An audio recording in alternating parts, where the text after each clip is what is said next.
Bismillahirrahmanirrahim. Assalamualaikum warahmatullahi wabarakatuh.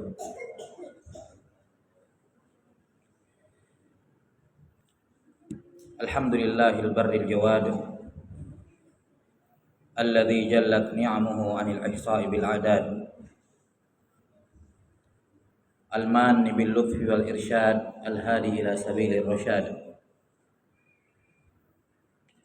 Al-muwaffiqu littafaqquhi fid din man latafa bihi wa ikhtarahu minal ibad. Ahmaduhu ta'ala ablagha hamdin wa akmalah wa azkahu wa ashmalah. Wa ashhadu an la ilaha illallahul wahidul ghaffar. Wa ashhadu anna Muhammadan 'abduhu wa rasuluhul mustafal mukhtar. Wa sallallahu wa sallama alaihi wa zadahu fadlan wa syarafan ladaihi.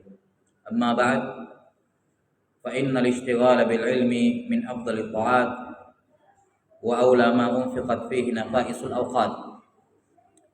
Qad qala Allah ta'ala fil Qur'anil azim, a'udzu billahi minasy syaithanir rajim. Bismillahirrahmanirrahim. Yarfa'illahu alladhina amanu minkum walladhina utul ilma darajat. Wa qala jalla wa ala, Allahu alladhi khalaqa wa huwa alladhi khalaqa sab'a samawati wa minal ardi mithlahun yatanazzalu al-amru bainahunna lita'lamu anna Allaha 'ala kulli syai'in qadir wa anna Allaha qad ahata bi kulli syai'in 'ilma. Wa qala an-nabiy alaihi salatu wassalam, talabul ilmi faridatun 'ala kulli muslim. Alhamdulillah, jemaah sekalian dirahmati oleh Allah Subhanahu wa taala. Segala pujian kita panjatkan kehadirat Allah Subhanahu wa taala Rabbul Alamin, yang telah memberikan kepada kita kesehatan, memberikan kepada kita taufik dan hidayah yang tiada henti-hentinya, dan memberikan atau memilih kita ke dalam hamba-hambanya yang terpilih untuk senantiasa bertafaqquh dalam agama. Allah Subhanahu wa taala berfirman dalam Al-Qur'an, yang mana ayat ini merupakan salah satu ayat yang paling utama yang menunjukkan keutamaan menuntut ilmu dan keutamaan para penuntut ilmu. Sebagaimana disebutkan oleh Imam Al-Ghazali rahimahullah dalam kitabnya Ayyuhal Walad. Beliau menyebutkan tentang keutamaan ilmu dengan berdalil firman Allah Ta'ala, wa huwal ladzi khalaqa sab'a samawati wa minal ardi mithlahun. Allah Subhanahu wa taala yang menciptakan 7 langit dan juga 7 bumi. Yatanazzalul amru bainahum. Yang Allah taala menurunkan perintahnya, urusannya, ketetapannya di antara 7 langit dan 7 bumi tersebut. Lihat, Allah taala menciptakan 7 langit, Allah Subhanahu wa taala menciptakan juga 7 bumi. Kemudian menurunkan semua ketetapan, aturan dan seterusnya pada langit-langit dan bumi tersebut. Apa semua tujuannya? Lita'alamu, agar kalian berilmu, agar kalian menjadi orang yang berilmu. Lita'alamu annallaha ala kulli syai'in qadir, agar kalian tahu bahwa Allah Maha mampu atas segala sesuatu. Ini tujuannya orang belajar menuntut ilmu, supaya kita tahu bahwa Allah Maha mampu atas segala sesuatu. Kalau ada orang yang meragukan kemampuan Allah, itu karena dia kurang menuntut ilmu. Qudratullah, kemampuan Allah melingkup segala sesuatu. Apa saja Allah Ta'ala bisa lakukan. Dan ini hanya akan bisa diraih kalau seorang menuntut ilmu dengan benar. Jadi untuk seorang berilmu, mengetahui bahwa Allah ala kulli syai'in qadir wa anna Allah qad ahata bi kulli syai'in ilma, bahwa ilmu Allah itu melingkup segala sesuatu, hanya bisa diperoleh dengan ilmu. Inilah yang membuat seorang muslim bertakwa di muka bumi ini, ketika dia percaya Allah mampu lakukan apa saja, dan ketika dia percaya Allah lihat semua. Apa saja Allah lihat, apa saja Allah mampu. Dengan 2 perkara ini seorang akan menjadi muslim yang bertakwa kepada Allah Subhanahu wa taala. Tapi 2 hal ini ya hanya bisa diraih lewat lita'alamu, agar kalian menuntut ilmu. Dan untuk memfasilitasi ilmu tersebut, untuk memfasilitasi seorang belajar, Allah sampai ciptakan 7 langit dan 7 bumi sebagai pelajaran. Ambil ibrah, ambil pelajaran dari 7 langit dan 7 bumi, semua penciptaannya lita'alamu, agar kalian bisa belajar, agar kalian bisa mengambil ilmu darinya. Iya. Jemaah sekalian dirahmati oleh Allah Subhanahu wa taala, tema yang diamanahkan kepada kami pada pertemuan pagi hari ini adalah bagaimana cara untuk menjadi seorang penuntut ilmu. Perlu diketahui bahwasanya penuntut ilmu itu adalah status dan profesi seorang muslim seumur hidupnya. Tidak peduli dia seorang pengajar, dia seorang dosen, dia seorang ustadz, dia seorang guru, dia seorang pedagang, dia seorang petani, dia seorang ibu rumah tangga, dia masih dalam sekolah atau usia sekolah. Apapun pekerjaannya, semua itu adalah pekerjaan sampingan. Pekerjaan utama seorang muslim adalah menuntut ilmu. Talabul ilm fardhatun ala kulli muslim. Menuntut ilmu itu adalah kewajiban bagi setiap muslim. Haram hukumnya dia tinggalkan. Karena itulah apapun profesinya seorang hidup di muka bumi ini, silakan. Para sahabat tidak semua jadi ulama. Tidak semua jadi ulama. Dari ratusan ribuan sahabat yang menjadi mujtahid cuma 20-an orang. Terhitung pakai jari. Karena memang tidak ada kewajiban seorang itu menjadi seorang guru, seorang pengajar, tidak ada kewajiban. Tapi menuntut ilmu hukumnya wajib. Ya. Menuntut ilmu hukumnya wajib. Maka apapun profesi seseorang muslim di muka bumi ini, seperti para sahabat, ada yang bertani, ada yang berdagang, ada yang ini, ada yang itu. Semua itu adalah pekerjaan sampingan. Pekerjaan inti utamanya dia adalah menuntut ilmu. Maka jangan sampai seorang muslim dalam satu hari pun 24 jam yang Allah kasih tidak ada tambahan ilmu baru di hari itu. Itu sungguh melalaikan. Itu sungguh merupakan kerugian, kalau tidak mau dikatakan kecelakaan seorang muslim ketika bertambah satu hari atau berkurang satu hari dari umurnya dan dia tidak menambah ilmu pada hari tersebut. Dia sungguh melalaikan nikmat umur usia yang Allah Ta'ala berikan. Maka ini jadikan sebagai kewajiban rutin. Pokoknya setiap hari harus saya tahu hukum, masalah, ilmu yang baru, apapun itu harus. Ya. Jangan cuman buat celengan misalnya yang per hari 10.000, per hari 20.000 ada target. Ya. Tiap hari masukkan centang. Nah, seharusnya dia juga seperti itu dalam ilmu. Satu bulan harus ada 30 perkara baru yang saya tahu. Hari ini, hari ini, besok lagi. Apapun itu. Dia mentok tanya kepada temannya, tanya sama orang berilmu, cari referensi. Yang jelas hari ini saya harus tahu hal yang baru yang belum saya ketahui sebelumnya. Karena ilmu seorang muslim ketika hari ini sama seperti kemarin, berarti 24 jam umurnya habis dan dia tidak menambah ilmu. Sungguh merupakan kerugian. Maka menuntut ilmu merupakan tugas setiap muslim. Ini adalah profesi utama dia. Cuman ya seperti itu. Penuntut ilmu itu juga bertingkat-tingkat. Dikasih judul penuntut ilmu sejati. Ya. Jadi secara umum muslim, insyaallah taala kalau dia berusaha untuk mencari ilmu setiap harinya, mencari tahu masalah agama, dia sedang sementara menuntut ilmu. Tapi para sahabat radhiyallahu anhum ajma'in mengingatkan atau memberikan pelajaran bahwa orang yang menuntut ilmu itu bertingkat-tingkat. Bertingkat-tingkat. Dalam asar Mu'adz bin Jabal juga diriwayatkan dari Ali bin Abi Thalib, ya, atau Abdullah bin Mas'ud kalau nggak salah ya asarnya, ya, dan juga dari Ali bin Abi Thalib dikatakan terkait dengan status seorang muslim terhadap ilmu agama. Dikatakan kun aliman au muta'alliman au mustami'an au muhibban wala takun khamisan fatahlak. Ini warid dari sejumlah ucapan sahabat, di antaranya Ali bin Abi Thalib dan juga kalau nggak salah Abdullah bin Mas'ud atau Mu'adz bin Jabal. Ingat saya Abdullah bin Mas'ud.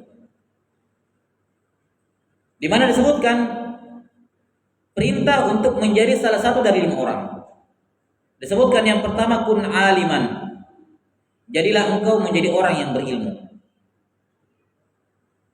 Atau muta'alliman. Alim itu yang mengajar. Kun aliman, jadilah engkau orang yang berilmu sehingga bisa mengajar. Kalau belum mampu mengajar, au muta'alliman, pembelajar.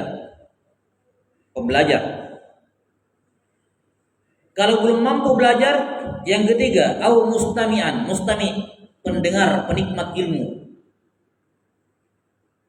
Dan yang terakhir, au muhibban, atau apa? Jadilah engkau orang yang mencintai ilmu.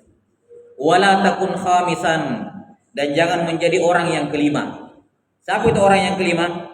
Dia tidak mengajar, tidak juga menuntut ilmu, tidak juga dengar-dengar ilmu, tidak juga cinta akan ilmu. Itu jenis orang kelima, fatahlak, karena kamu akan binasa kalau seperti itu. Maka inilah 4 hubungan manusia dengan ilmu, atau 5 secara umum. Orang yang kelima tidak punya hubungan apa-apa. Kalau kamu mampu, kamu punya kecerdasan, punya kemampuan secara pemikiran, punya kemampuan finansial untuk belajar, maksimalkan, jadi seorang pengajar, menjadi orang berilmu. Kalau tidak, maka muta'allim. Muta'allim itu pembelajar. Muta'allim dalam bahasa Arab dari kata ta'allama. Ta'allama yata'allamu muta'alliman. Muta'allimun, seorang pembelajar. Dalam bahasa Arab, ta'allama wazan tafa'ala itu di antara maknanya adalah takalluf. Takalluf itu memaksakan diri untuk melakukan sesuatu yang berat. Itu namanya ta'allam, tafa'al, wazan tafa'al. Jadi kalau dikatakan muta'allim adalah orang yang mencari ilmu dengan usaha yang berat. Dengan usaha yang berat, dia memaksakan dirinya keluar dari zona nyamannya, kemudian melakukan hal yang agak berat. Itu dinamakan apa? Muta'allim, untuk mengambil ilmu. Yang ketiga, mustami'. Mustami' itu pendengar saja. Dia bukan muta'allim, dia bukan seorang pembelajar ilmu, dia cuma pendengar. Ya, kalau ada istilah mustami di majelis-majelis kadang di kampus atau di kelas-kelas rutin, terus ada ikut mustami. Mustami ini bukan muta'allim, bukan pembelajar dia. Dia cuma datang, dengar, pulang. Ya, ada lengket di hafalannya atau tidak, enggak dipermasalahkan. Ada yang dia hafal dari materi tadi atau tidak, enggak dipermasalahkan. Ujian juga dia tidak perlu ikut. Ya, ditanya-tanya juga enggak ditanya, enggak perlu ditanya. Karena dia cuma apa? Pendengar saja. Tapi dia bukan muta'allim, dia bukan penuntut ilmu. Dia pendengar ilmu saja, penikmat ilmu. Yang terakhir, muhibban. Muhibban ini ya orang yang jarang-jarang datang pengajian ya, tapi dia cinta akan ilmu, Masya Allah. Donatur kah, atau hal-hal yang memberikan fasilitas atau yang semacamnya. Tapi dia cinta akan ilmu. Ini masih bagus. Nah, yang buruk adalah yang terakhir, yang tidak semuanya. Nah, yang kita mau bahas di sini adalah derajat yang kedua, muta'allim. Muta'allim. Jelas ya? Dan ini muta'allim sebenarnya ketika disebutkan aliman atau muta'alliman, bukan berarti kalau seorang sudah sampai dalam derajat alim berhenti muta'allim. Enggak. Karena muta'allim usaha belajar terus sampai dia meninggal, walaupun dia sudah sampai dalam taraf tertentu dalam agama. Walaupun dia sudah menjadi seorang pengajar, tidak boleh berhenti. Hal yang menjadi awaid, yang menghalangi seorang penuntut ilmu untuk berhasil adalah ketika dia sudah sampai dalam taraf mengajar orang lain, dia sudah berhenti menambah ilmunya. Itu kemalangan luar biasa. Ilmu itu dinamis. Siapa yang menjadikan ilmunya statis, tidak bertambah, dia akan kehilangan ilmu tersebut. Karena ilmu bertambah. Ilmu itu sifatnya semakin kita dapat banyak, semakin kita ambil banyak, kita akan sadar bahwa masih banyak yang saya belum dapat. Ya, bagaikan air laut, semakin minum semakin haus. Demikianlah ilmu agama. Semakin orang banyak ilmunya, semakin dia sadar bahwa dia tidak tahu apa-apa. Sebagaimana akan diterangkan biidznillah taala. Ya. Jadi muta'allim. Siapa itu muta'allim? Siapa itu penuntut ilmu? Penuntut ilmu dalam bahasa Arabnya di sini yang kita mau bahas adalah muta'allim. Muta'allim seperti sudah sebutkan tadi dalam bahasa Arab, kata Nabi sallallahu alaihi wasallam, "Innamal ilmu bitta'allum." Yang namanya ilmu hanya bisa diraih lewat ta'allum. Apa itu ta'allum? Usaha keras melakukan hal yang berat, yang taklif baginya, beban baginya, tapi dia lakukan untuk mencari ilmu. Makanya saya bilang tadi dalam definisi ini, mustami' bukan muta'allim. Karena dia cuma datang, dengar, pulang, selesai masalah. Muta'allim itu siapa? Orang yang datang, mencatat, mendengar, menghafal, diuji, dan seterusnya. Ya, dia pakai malamnya untuk belajar, ya, dia pakai ketika dia lapar, tetap dia menuntut ilmu. Jadi ada bentuk apa? Ada bentuk keluar dari zona nyaman. Itu muta'allim. Ketika diperhadapkan pada dua pilihan pengorbanan, dia mendahulukan ilmu. Itu takalluf, berusaha. Itu namanya apa? Muta'allim. Maka orang yang menuntut ilmu tanpa mengorbankan apa-apa, orang yang menuntut ilmu tanpa mengorbankan apa-apa, itu pasti mustami', bukan muta'allim. Yang kalau dia lapar dia pergi makan, kalau dia ngantuk nggak bisa tahan sedikit dia pergi tidur, itu bukan muta'allim. Karena orang muta'allim itu berusaha melawan hal yang berat untuk mengambil ilmu.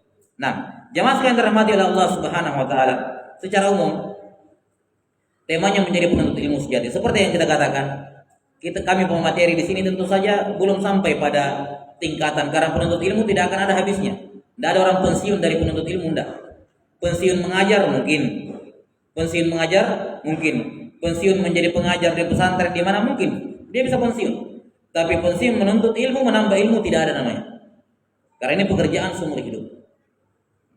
Maka apa yang kami sampaikan di sini, ya, kami ambil dari contoh dari para ulama kita, yang mereka lah penuntut ilmu sejati yang sebenarnya. Kita kalau hidup di zaman mereka, itu kayak main-main saja. Sekeras apapun usaha orang-orang belakangan menuntut ilmu, itu kalau kita baca biografinya kayak kita main-main saja di depannya mereka. Maka di sini bukan berarti kami sebagai pembicara sudah sampai pada jenjang menuntut ilmu sejati. Masih jauh daripada kata itu. Cuman di sini kita membawakan poin-poinnya. Mudah-mudahan kita atau ada yang bisa sama-sama untuk mewujudkan sifat-sifat ini pada diri kita, sehingga setidaknya kita bisa mirip seperti mereka. Kalaupun tidak persis sama seperti mereka, kita mirip, ya, minimal mirip dengan mereka. Man tasyabbaha biqaumin fahuwa minhum. Siapa yang menyerupai suatu kaum, maka dia golongan dari mereka. Maka kalau mau menjadi penuntut ilmu sejati, setidaknya kita tasyabbuh dengan para ulama penuntut ilmu tersebut. Ya, wallahu taala a'lam bissawab. Nah, ini terkait dengan apa? Terkait dengan judulnya. Kemudian di sini ada 3 pembahasan secara global, ya, 3 poin secara global bagaimana caranya menjadikan diri kita sebagai penuntut ilmu sejati. Yang pertama adalah ikhlas kepada Allah Subhanahu wa taala, tentu saja. Ikhlas kepada Allah Subhanahu wa taala. Yang kedua adalah beradab kepada, ya, memiliki adab dalam menuntut ilmu. Yang ketiga adalah mencontoh cara para ulama terdahulu belajar. Ini 3 hal. Bagi yang ingin mewujudkan, mengusahakan dirinya menjadi seorang penuntut ilmu sejati, ada 3 hal yang harus dia penuhi. Yang pertama, ikhlas untuk Allah Subhanahu wa taala. Yang kedua, beradab dalam menuntut ilmu. Dan yang ketiga, mencontoh cara belajarnya para ulama terdahulu. Jamaah sekalian dirahmati oleh Allah Subhanahu wa taala, yang pertama adalah ikhlas. Allah Subhanahu wa taala berfirman, "Wa ma umiru illa liya'budullaha mukhlishina lahud-din hunafa wa yuqimus salata wa yu'tuz zakata wa dzalika dinul qayyimah." Tidaklah mereka diperintah kecuali agar mereka mengikhlaskan, agar mereka beribadah kepada Allah taala seraya mengikhlaskan ibadah untuk Allah Subhanahu wa taala. Inilah perintah Allah. Maka semua ibadah yang tidak ikhlas itu enggak diperintahkan. Karena enggak diperintahkan maka tidak ada pahalanya, tidak sah. Karena ibadah dibangun atas perintah. Ada perintah jalan, tidak ada perintah jangan jalan. Dan Allah mengatakan tidaklah mereka diperintah kecuali agar mereka beribadah seraya ikhlas. Maka ibadah tanpa ikhlas tidak pernah diperintahkan oleh Allah. Karena tidak pernah diperintahkan maka tidak ada nilainya. Karena yang bernilai hanyalah yang diperintah. Wa madaruhu bil amri rasulihi, kata Ibnu Al-Qayyim rahimahullah, bahwa putaran poros dari ibadah adalah perintah Rasul. Harus ada perintah. dan perintah Allah, perintah Rasulnya dalam ibadah ikhlas. Maka siapa saja yang menuntut ilmu tanpa keikhlasan, dia bagaikan orang yang tidak menuntut ilmu. Nabi SAW bersabda, "Innamal a'malu binniyat wa innamal likulli imri'in ma nawa." Sesungguhnya setiap amal soleh, semua amal syariat termasuk menuntut ilmu, sah tidak sahnya, pahala tidak ada pahalanya, diterima atau ditolaknya oleh Allah, binniyat, semua tergantung dengan niatnya. Dan tidak perlu kita bawakan dalil-dalil tentang masalah niat. Cukup kita mengingatkan bahwa ibadah atau menuntut ilmu sama seperti sholat. Sama seperti sholat. Bahkan sebagian ulama mengatakan menuntut ilmu lebih afdal dibandingkan semua sholat-sholat sunnah. Maka kalau sholat diwajibkan ikhlas, maka demikian pula menuntut ilmu. Apa itu ikhlas? Kalau muncul pertanyaan, apa itu ikhlas? Ikhlas definisinya qasdul fi'li mutaqarriban ila Allah. Qasdul fi'li mutaqarriban ila Allah atau taqarruban ila Allah. Qasdul fi'li taqarruban ila Allah. Memaksudkan perbuatan yang kita kerjakan, meniatkan perbuatan yang kita kerjakan untuk bertakarrub kepada Allah, mendekatkan diri kepada Allah. Itulah hakikat ikhlas. Apapun yang kita kerjakan, ketika kita mau kerjakan, kita ingatkan diri kita di awal, bukan di tengah-tengah, bukan di akhir, dari awal. Saya mengerjakan ini, mengamalkan ini, datang ke majelis ini, belajar kepada ini, menghafal ini, menulis ini, membaca ini, menambah ini, semua saya lakukan guna mendekatkan diri saya kepada Allah Subhanahu wa taala. Masa kita mau dikala oleh orang musyrik? Walladzina ittakhadhu min dunihi awliya ma na'buduhum illa liyuqarribuna ila Allahi zulfa. Orang musyrik berkata, kami tidaklah mengambil perantara-perantara sebagai sembahan kecuali agar perantara itu mendekatkan kami kepada Allah. Yuqarribuna, kami bisa bertakarrub kepada Allah, tapi lewat perantara. Itu kesyirikan. Tapi intinya adalah bertakarrub adalah target orang musyrik kepada Allah Ta'ala ketika melakukan kesyirikan.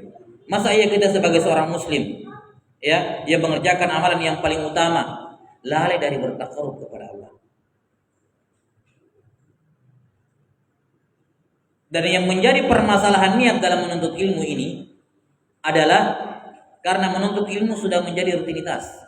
Ada yang punya rutinitas tiap hari menuntut ilmu, ada yang sekali sepekan, ada yang 2 kali sepekan, tiap maghrib. Jadinya menjadi rutinitas, kayak pergi sekolah, berolahraga. Karena suatu amalan, perhatikan, ketika suatu ibadah berubah menjadi sebuah rutinitas, maka hilang nilai ibadahnya kalau dia tidak niatkan. Sama kayak makan, minum, ada jadwalnya. Minum obat 3 kali sehari. Awalnya mungkin kita, supaya saya sembuh. Setelahnya apa? Ketika rutinitas sudah tidak ada lagi niat seperti itu. Nah, itulah menjadi permasalahan ibadah-ibadah yang rutin dalam tanda kutip. Makanya para ulama selalu ingatkan sebelum beribadah, istihdharun niyah, hadirkan niatmu. Terkhusus pada ibadah-ibadah yang rutin. Karena kalau ibadah yang jarang kita kerjakan, mungkin mau hadir niat. Salat jenazah kan jarang. Sekali ada jenazah meninggal, kita pasti salat jenazah ini. Karena bukan hal yang rutin. Ya kan? Ketika pergi umrah, belajar baik-baik sampai di sana dia perhatikan baik-baik niatnya. Karena jarang dia kerjakan. Tapi ibadah keseharian termasuk sholat 5 waktu. Betapa banyak ada orang takbir menjadikan itu sebagai suatu rutinitas. Masuk zuhur azan datang ke masjid sholat seperti biasa. Tanpa menghadirkan niat bahwa dia sholat untuk bertakarrub kepada Allah Subhanahu wa taala.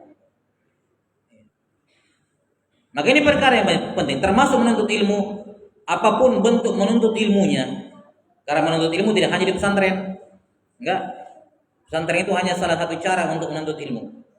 Menuntut ilmu paling minimal dengan bertanya. Fas'alu ahla dzikri in kuntum la ta'lamun. Ketika mau bertanya, ikhlas. Jadikan amalan tersebut dengan niat, saya lakukan ini ya Allah untuk bertakarrub kepadamu. Ini amalan saya lakukan sebagai usaha saya mendekatkan diri kepadamu. Gak ada yang lain. Inilah pondasi paling mendasar dari semua penuntut ilmu sejati. Ikhlas untuk Allah Subhanahu wa taala. Karena itulah ketika seorang menuntut ilmu, dia hanya bergantung kepada Allah. Bergantung kepada Allah. Itu diantara bentuk ikhlasan, minta tolongnya kepada Allah. Ikhlasnya kepada Allah Subhanahu wa taala.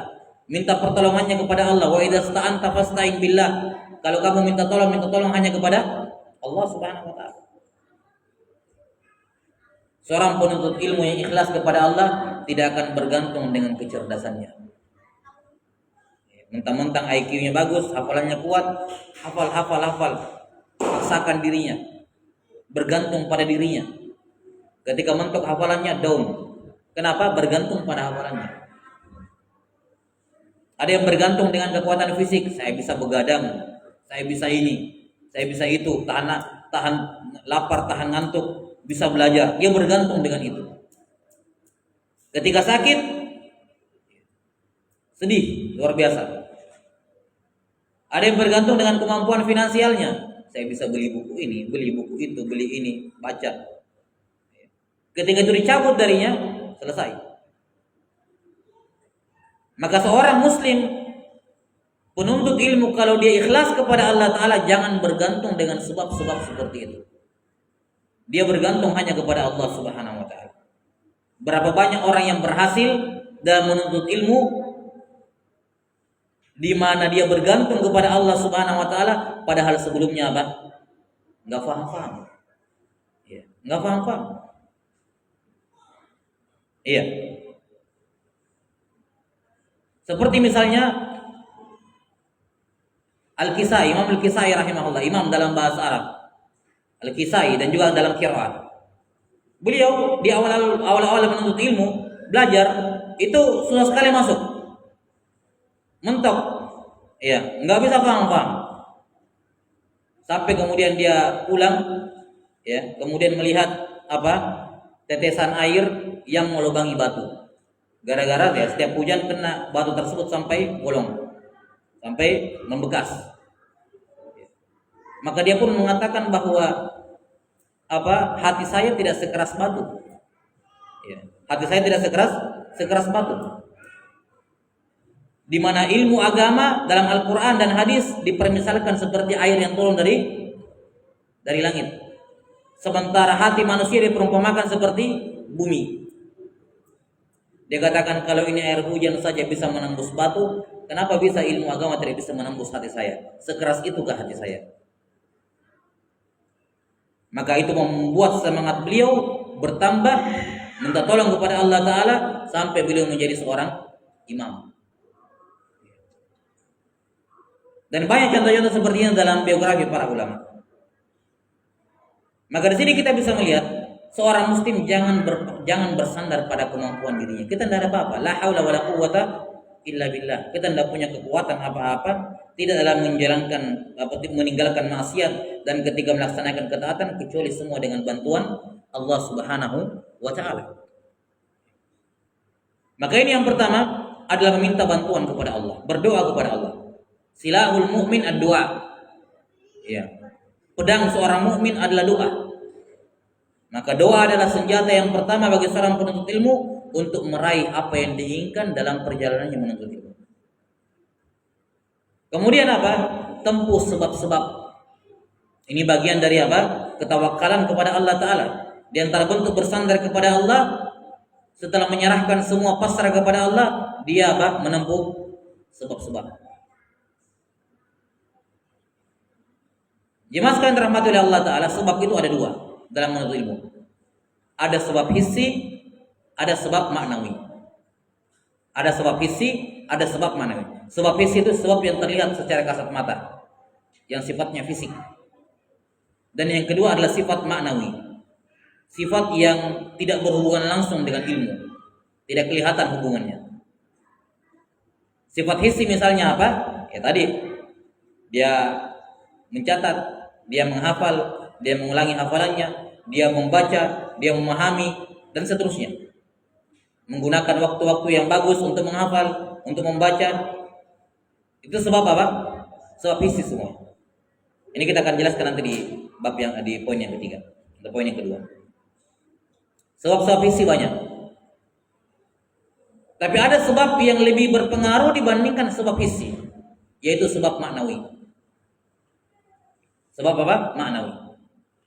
Untuk menghafal sesuatu yang kita mau hafal, sebab hissinya adalah menghafalnya, sebab maknawinya adalah menghafal Quran. Saya mau hafal buku ini nih. Sebab hissinya apa? Ya hafal kata-kata dalam buku itu. Sebab maknawinya apa? Hafal Quran. Makanya seorang penuntut ilmu tidak peduli apa yang dikerjakan, hafalan Quran tidak boleh berhenti. Walaupun satu ayat satu hari, tidak masalah.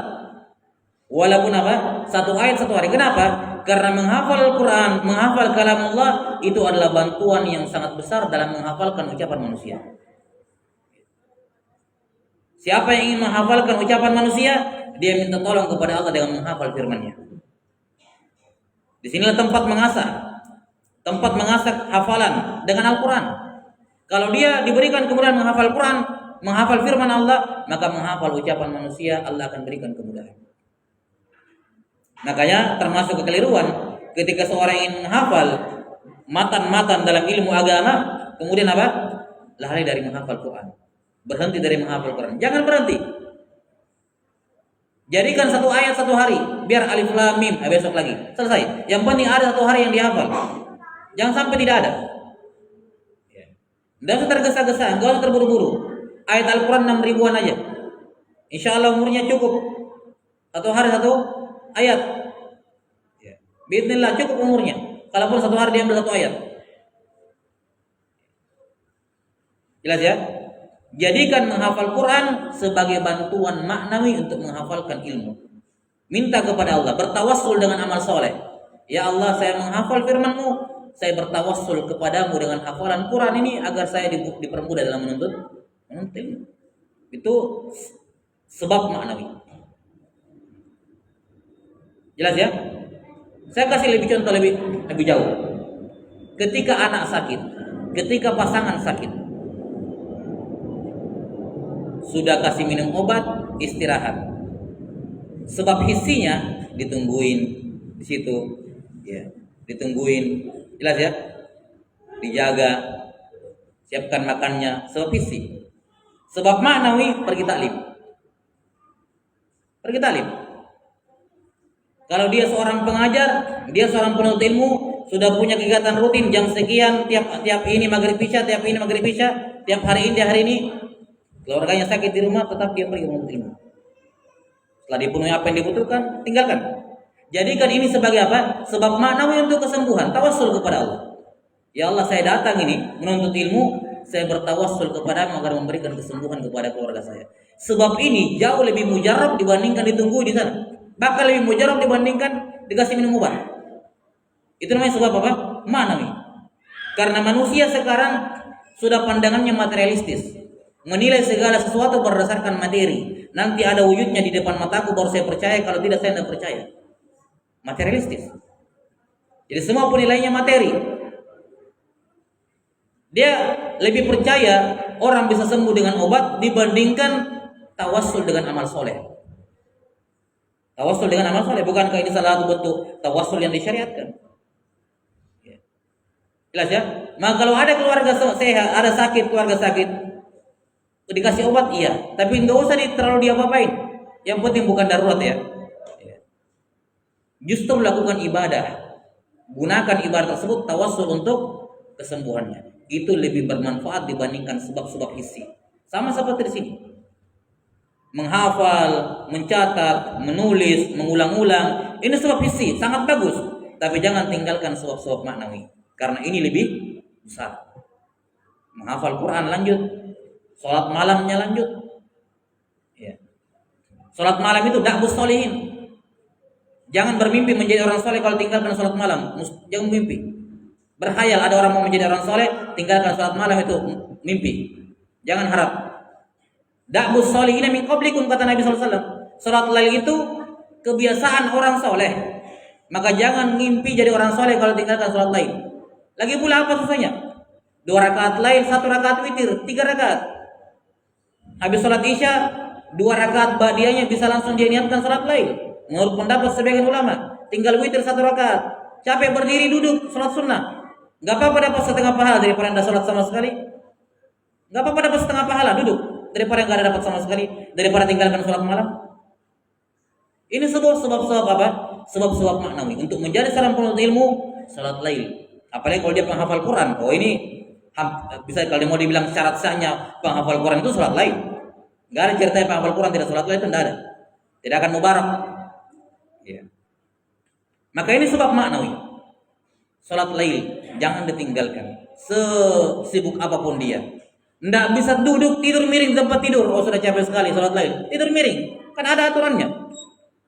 Tidur miring, salat, baca Al-Fatihah. Pas mau ruku sujud, duduk, ruku, sujud. Pas berdiri lagi, baring lagi. Kurang apa kemudahannya? Sehingga seorang meninggalkan salat lail. Minimal 2 rakaat, yang lain witirnya 1 rakaat, selesai masalah. Maka jangan ditinggalkan. Ini sebab makna dan ini merupakan bentuk keikhlasan. Salah satu bentuk keikhlasan seorang menuntut ilmu adalah minta tolong kepada Allah Ta'ala. Jangan bersandar pada fisiknya, kekuatannya, uangnya, kecerdasannya. Jangan. Itu sebab-sebab yang bagus. Itu hal-hal yang Allah anugerahkan kepada kamu, yang Allah tidak berikan mungkin pada sebagian yang lain. Tapi itu semua sifat-sifat fisik. Ya, jangan bergantung kepada. Bergantunglah kepada siapa yang menganugerahkan semua itu, yaitu Allah Subhanahu wa Ta'ala. Dan ingat, lawan dari ikhlas adalah kesyirikan. Siapa yang tidak mampu ikhlas dalam menuntut ilmu, berhenti menuntut ilmu. Berhenti. Nasihat para ulama. Ilmu itu ada yang sifatnya fardu ain. Kalau yang fardu ain, kau ikhlas tidak ikhlas, nggak ada urusan, belajar. Kan begitu. Karena ini yang fardu ain sama kayak sholat 5 waktu. Ikhlas tidak ikhlas ya sholat. Tidak ikhlas urusan kamu, tapi ya harus sholat. Jadi ada ilmu yang sifatnya fardu ain. Apa itu ilmu fardu ain? Yang tiap hari kita butuhkan. Minimal tohara sama sholat. Itu semua orang butuh. Perempuan wajib tahu hukum haid, haram kalau dia tidak tahu. Fardu ain bagi perempuan.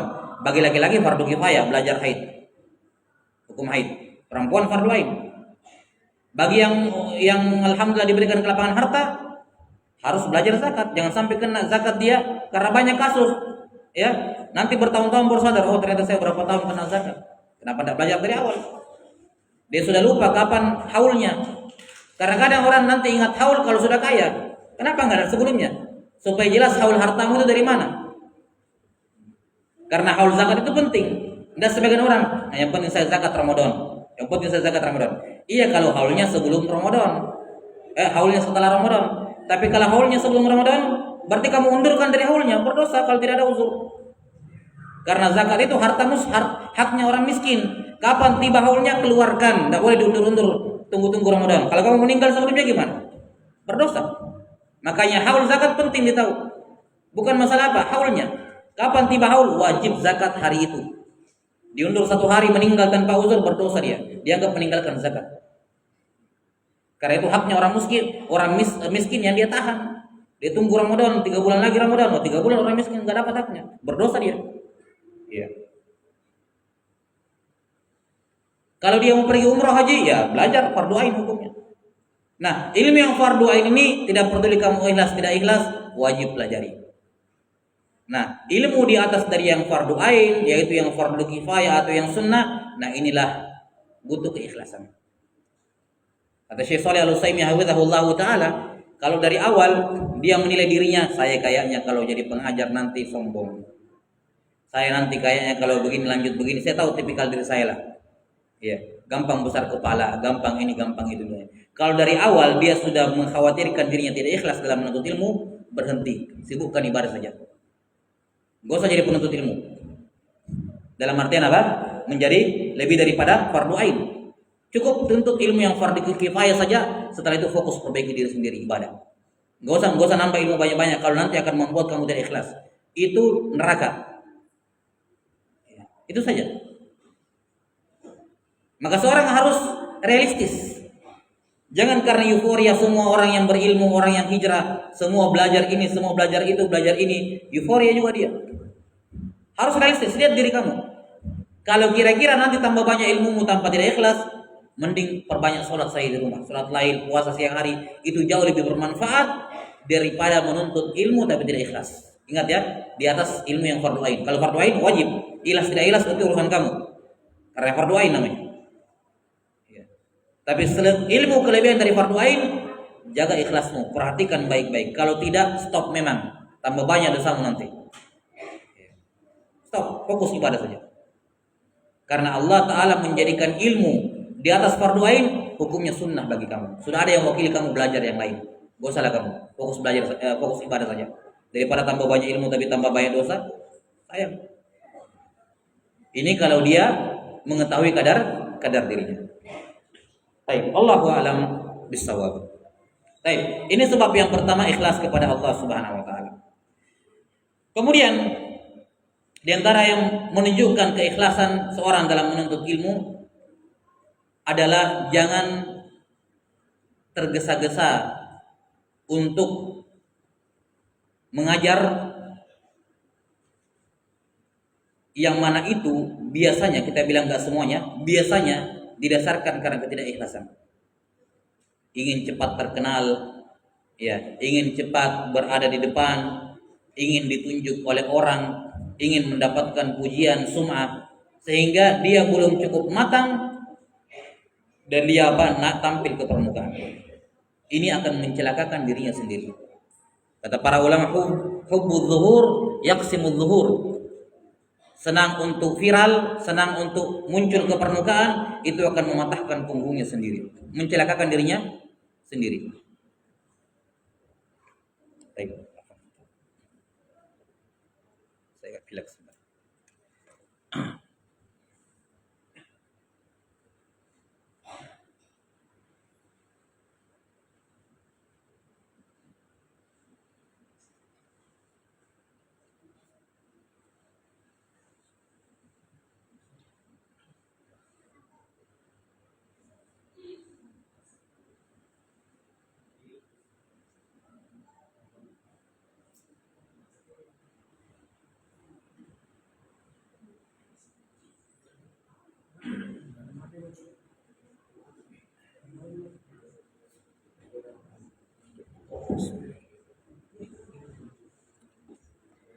Iya, ada kisah menarik dari Abdullah bin Abbas radhiyallahu anhu terkait dengan kesabaran dalam menuntut ilmu, tidak tergesa-gesa. Iya. Jadi Abdullah bin Abbas radhiyallahu anhu ini, beliau sejak hijrah bersama ayahnya Abdullah bin Abbas, Al-Abbas bin Abdul Muttalib, sejak hijrah ke Madinah itu tidak pernah lepas dari Nabi sallallahu alaihi wasallam. Tidak pernah lepas. Keluar dari rumah Nabi sallallahu alaihi wasallam sudah ditunggu di depan rumah. Kemana beliau pergi, Nabi pergi, dia ikut. Nanti tinggalkan Nabi sallallahu alaihi wasallam kalau sudah masuk ke rumah, baru Ibnu Abbas juga pulang. Iya. Dia ada temannya juga satu orang, berdua belajar. Ketika Nabi Muhammad SAW meninggal, beliau melanjutkan belajarnya ke Umar bin Khattab karena Abu Bakar cuma 2 tahun dan beliau sibuk mengembalikan stabilitas Madinah ketika itu, gak ada waktu untuk mengajar Abu Bakar Siddiq. Maka beliau belajarnya kepada Umar bin Khattab. Maka dia pun ajak temannya, ayo setelah Nabi meninggal, ayo kita belajar kepada Abu Bakar, kepada Umar bin Khattab. Kita belajar kepadanya. Jelas ya? Dia juga belajar kepada Ali bin Abi Thalib. Makanya Abdullah bin Abbas itu pewaris ilmunya Umar dan Ali radhiyallahu anhu. Maka disindir sama temannya. Ajaban bika ya Ibnu Abbas. Ya, aneh kamu Ibnu Abbas. Kita itu masih kecil, belum saatnya kita main-main dulu. Gitu maknanya begitu ya. Kamu pikir orang akan butuh ilmumu sementara Abu Bakar, Umar, Utsman, Ali masih hidup? Abdurrahman bin Auf, Mu'ad bin Jabal, sahabat-sahabat ini masih hidup. Orang akan butuh sama ilmumu. Ini masih tenang, masih banyak ustaz-ustaz kita gitu yang hidup. Ya, masih banyak. Nah, maka Ibnu Abbas orang yang berakal, masih kecil, belum belasan atau bahkan kurang dari belasan tahun umurnya. Seorang anak kecil yang berakal. Dia tidak pedulikan ucapan temannya, dia belajar. Sampai ketika Abu Bakar Siddiq meninggal, naik Umar 12 tahun meninggal, naik Utsman bin Affan 10 tahun meninggal, Ali bin Abi Thalib meninggal, sahabat-sahabat kibar meninggal. Ibnu Abbas yang tadinya masih kecil sekarang seorang pemuda. Bahkan kita tahu Ibnu Abbas sudah masuk di majelis syuranya Umar dalam usia belasan tahun, masih muda. Sudah masuk dalam jajaran orang-orang tua Quraisy itu. Jadi penasihatnya Umar bin Khattab. Kita tahu kisahnya semua. Ketika sahabat-sahabat yang ini meninggal semua, Ibnu Abbas yang kemudian mengambil posisi mereka. Ibnu Abbas itu tiap hari buat jadwalnya. Pagi sampai jam sekian hadis. Semua yang mau belajar hadis datang ke beliau. Setelah itu keluar, pulang, semua yang mau belajar bahasa Arab datang lagi jam berikutnya. Setelah selesai belajar bahasa Arab, yang mau syair datang lagi. Yang mau ini datang, tafsir datang. Tiap hari begitu jadwalnya beliau. Radhiyallahu ta'ala. Ketika melihat keadaan seperti itu, temannya yang tadi yang ngajakin dia gak usah terlalu serius belajar, ya, masih banyak ulama-ulama hidup, dia bilang ini Ibnu Abbas lebih berakal dibandingkan saya. Intinya apa? Ketika banyak guru-guru masih hidup, jangan tergesa-gesa untuk tampil ke permukaan. Sabar, perbanyak ilmu. Akan tiba saatnya guru-guru itu akan meninggal. Dan ketika mereka meninggal, kamu siap atau tidak siap akan naik. Jadi tidak usah berusaha untuk naik, tidak usah berusaha untuk maju. Akan tiba saatnya kamu akan berada di situ. Kamu suka atau tidak suka, siap atau tidak siap. Kewajiban kamu sekarang persiapkan diri. Man ta'ajjala syai'an qabla awani uqiba bihrimani. Siapa yang menyegerakan sesuatu sebelum waktunya, dia akan diharamkan mendapatkan sesuatu itu. Terkadang karena zaman sekarang, karena viral itu sudah menjadi mata uang tersendiri. Ya. Di zaman orang-orang belakangan, viral itu istilahnya cuan. Akhirnya apa? Tasarruf, terlalu tergesa-gesa. Belum siap, belum mampu untuk berdakwah, untuk menyampaikan ilmu, belum menguasai Islam secara komprehensif. Kita tidak katakan sampai total karena tidak ada yang mampu.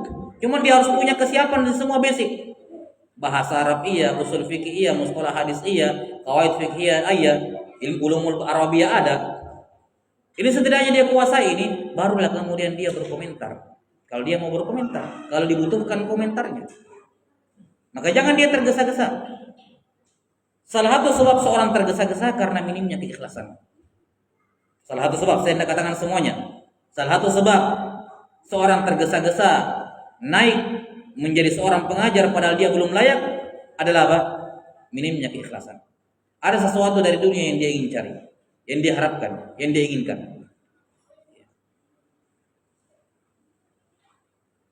Betul kita katakan menuntut ilmu adalah profesi setiap muslim, tapi bukan profesi yang seperti itu yang dimaksudkan. Bukan berarti dia tidak boleh memberikan manfaat, nasihat kepada orang lain sama sekali. Bukan. Dia mampu, dia misalnya sekedar contoh, dia sudah Iqra 6, bisa memberikan manfaat kepada Iqra 1, silakan. Bukan dilarang sama sekali. Tapi melampaui kapasitasnya, melebihi daripada apa yang dia miliki, itu tanda ketidakikhlasan. Tanda apa keikhlasan? Ketidakikhlasan. Maka hendaknya dia banyak-banyak bersabar. Mumpung kamu belum ditunjuk untuk menjawab, belajar banyak-banyak. Mumpung belum disodori pertanyaan, belajar banyak-banyak. Mumpung belum ada jadwal kesana kemari, gunakan waktu itu untuk belajar. Karena demi Allah, orang kalau sudah punya tanggung jawab, semua pasti merasa waktunya berkurang drastis untuk belajar. Belum lagi kalau ditambah egonya. Saya sekarang sudah mengajar, masa iya masih duduk belajar? Egonya. Nah, maka salah satu tanda keikhlasan adalah seorang memaksimalkan waktu untuk belajar. Jangan tergesa-gesa untuk menjadi seorang pengajar karena mengharapkan sesuatu. Saya ulangi sekali lagi, tidak semua orang yang tergesa-gesa karena faktor tidak ikhlas. Tapi biasanya salah satu penyebab terbesarnya adalah apa? Ada sesuatu dari dunia yang dia harapkan. Apakah ketenaran, harta benda, pujian dan seterusnya. Ini merupakan sebab yang bisa mencelakakan dirinya sendiri. Jemaah yang dirahmati oleh Allah Subhanahu wa taala, ini sebab yang pertama dari seorang cara menjadi seorang penuntut ilmu yang sejati, yaitu ikhlas kepada Allah. Ingat, ikhlas meniatkan semua perjalanannya, semua aktivitas dalam menuntut ilmu sebagai bentuk taqarrub, mendekatkan diri kepada Allah Subhanahu wa taala.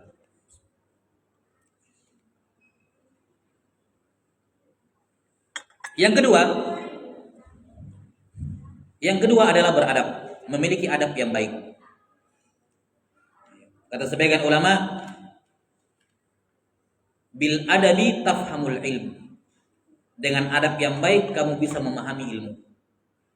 Ini kalimat luar biasa. Dengan adab kamu bisa memahami ilmu. Jadi kalau ada orang belajar bertahun-tahun belum bisa-bisa, curigai adabnya. Ada yang tidak beres pada adabnya. Kalau kamu belum sadar, tanya. Tanya kepada orang-orang yang paham adab, yang belajar adab. Tanya apa yang tidak beres pada adab saya dalam ilmu. Kenapa saya sudah belajar bertahun-tahun gak bisa-bisa? Demi Allah, itu bukan masalah faktor kecerdasan. Saya kurang kuat hafalan, bukan. Banyak contohnya para ulama yang tidak kuat hafalannya Allah anugerahkan. Anugerahkan mereka menjadi seorang alim karena apa? Karena adab yang baik. Ya. Al-Muzani rahimahullah itu gurunya diajar oleh Imam Syafi'i setengah mati. Al-Muzani rahimahullah. Sampai-sampai Imam Syafi'i karena saking kasihannya dia bilang, Al-Muzani, seandainya ilmu itu kayak makanan, saya suapkan, saya akan suapkan kamu. Tapi nggak bisa, nggak kayak makanan. Iya. Seandainya ilmu ini adalah kayak makanan tinggal disuapin, saya akan suapkan ke mulut kamu. Betapa ikhlasnya Imam Syafi'i mengajar itu. Tapi ini orang tidak paham. Jelas sampai sini? Ya. Tapi lihat bagaimana kesabaran, ya, adabnya yang baik sampai Allah Taala menjadikan Al-Muzani siapa yang beliau sekarang. Maka adab, bil adabi tafhamul ilm. Dengan adab yang baik kamu bisa memahami ilmu. Kamu bisa memahami ilmu. Karena itulah di antara kebiasaan para ulama, ya, ketika mereka sebelum mulai menuntut ilmu, mereka belajar di kutab. Kutab itu kalau sekarang melalui KTPA gitu ya, yang lebih seperti itu. Di kutab ini mereka belajar baca, mereka belajar nulis, mereka belajar hitung-hitungan, matematika kalau kita bilang sekarang ya. Salah satu yang dipelajari adab. Adab.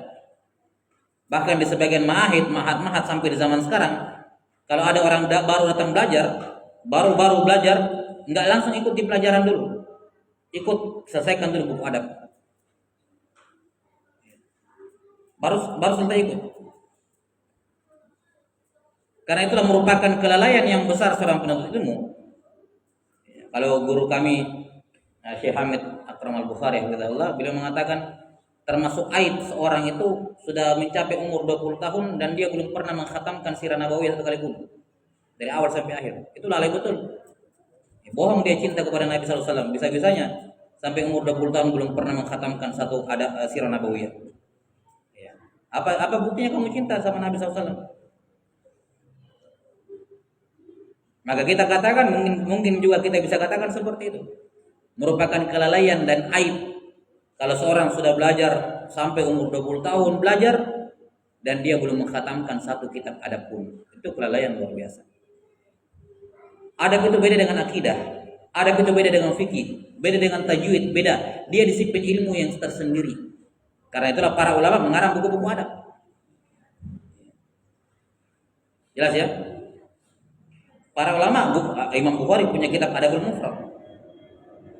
Beliau ulama abad ketiga Hijriah. Kapan buku-buku adab sudah mulai ditulis? Ketika sudah muncul orang-orang yang tidak beradab di tengah-tengah penuntut ilmu. Maka ini masalah serius. Nir adab, ketiadaan adab di tengah penuntut ilmu itu penyakit yang berbahaya dan bisa menular. Maka seorang harus memiliki adab yang baik ketika menuntut ilmu kalau dia ingin berhasil dalam perjalanan menuntut ilmu.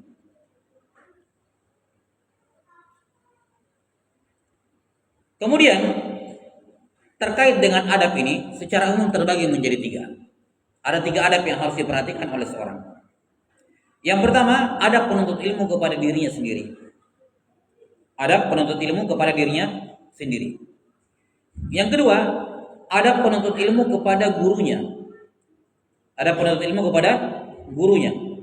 Yang ketiga, adab seorang penuntut ilmu terhadap perangkat ilmu. Apa itu perangkat ilmu? Kitab, buku, apalagi majelis ilmu, itu perangkat ilmu, pulpen dan seterusnya. Ini 3 hal, 3 adab yang harus diperhatikan. Adab penuntut ilmu pada dirinya sendiri, adab penuntut ilmu kepada guru, dan adab penuntut ilmu kepada perangkat ilmu. Yang pertama, adab seorang penuntut ilmu pada dirinya sendiri. Adab yang terbesar ya tadi ikhlas sudah berlalu. Adab yang terbesar seorang penuntut ilmu kepada dirinya sendiri adalah ikhlas lillahi ta'ala. Yang kedua adalah mengamalkan ilmu. Mengamalkan ilmu yang dia tahu diamalkan. Ya, mengamalkan ilmu memang tidak wajib, jadi tergantung jenis ilmunya. Kalau ilmunya fardu ain, ya mengamalkannya fardu ain. Kalau ilmunya fardu kifayah, ya mengamalkannya fardu kifayah. Kalau ilmunya sifatnya sunnah, maka apa? Pengamalnya sunnah. Contohnya seorang tahu sholat sunnah tasbih itu sunnah. Sholat sunnah apa? Tasbih itu sunnah. Dia tahu, oh saya dapat ilmu bahwa sholat sunnah tasbih sunnah. Apa hukum mengamalkannya? Sunnah juga, tidak wajib. Kan begitu. Jadi kalimat ulama wajib mengamalkan ilmu itu kalimat global. Ya, kita katakan detailnya adalah mengamalkan ilmu tergantung jenis ilmunya. Kalau ilmunya wajib, ya mengamalkannya wajib. Kalau ilmunya sunnah, ya mengamalkannya sunnah. Kan begitu. Ya. Tapi yang jelas mengamalkan ilmu ini termasuk adab yang penting bagi seorang penuntut ilmu terhadap dirinya. Amalan itu ibarat zakat. Ibarat apa? Zakat. Kata para ulama, setiap 200 hadis kamu amalkan 5 hadis. Ini apa kiasan kepada zakat. Zakat itu kalau perak 200 dirham keluar 5 dirham, 1/40, 2,5%-nya. Kata mereka, keluarkan adu zakat al-ilm, tunaikan zakatnya ilmu. Ditanyakan, apa itu zakatnya ilmu? Setiap 200 hadis yang kamu amalkan 5. Itu 2,5%-nya dari 200 hadis. Amalkan 5. Ista'inu 'alal hifdzi bil amal, kata para ulama. Minta tolonglah dalam menghafalkan ilmu dengan cara mengamalkannya. Kalau ada hadis, ada suatu hadis sulit kamu hafalkan, amalkan. Apa saja yang sulit kamu hafalkan, amalkan. Saya sulit menghafal ya dalam bahasa Arab bab ini. Sudah latihan banyak membaca seputar itu, amalkan. Apa saja. Saya sulit menghafal masalah ini dalam bab tayamum. Ya praktek tayamum. Praktek tayamum diamalkan. Karena memang salah satu bab yang paling sulit dalam kitab Thaharah itu tayamum. Itu apa terkenal lah. Pembahasan tayamum itu fikih yang paling sulit dalam bab thaharah. Itu paling sulit.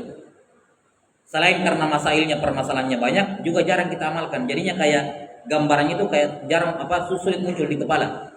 Karena jarangnya kita amalkan. Tapi intinya adalah ketika ada suatu ilmu yang sulit untuk difahami, amalkan. Salah satu cara untuk menghafalkan ilmu adalah mengamalkannya. Ini ada seorang kepada dirinya menghafalkan ilmu, mengamalkan ilmu.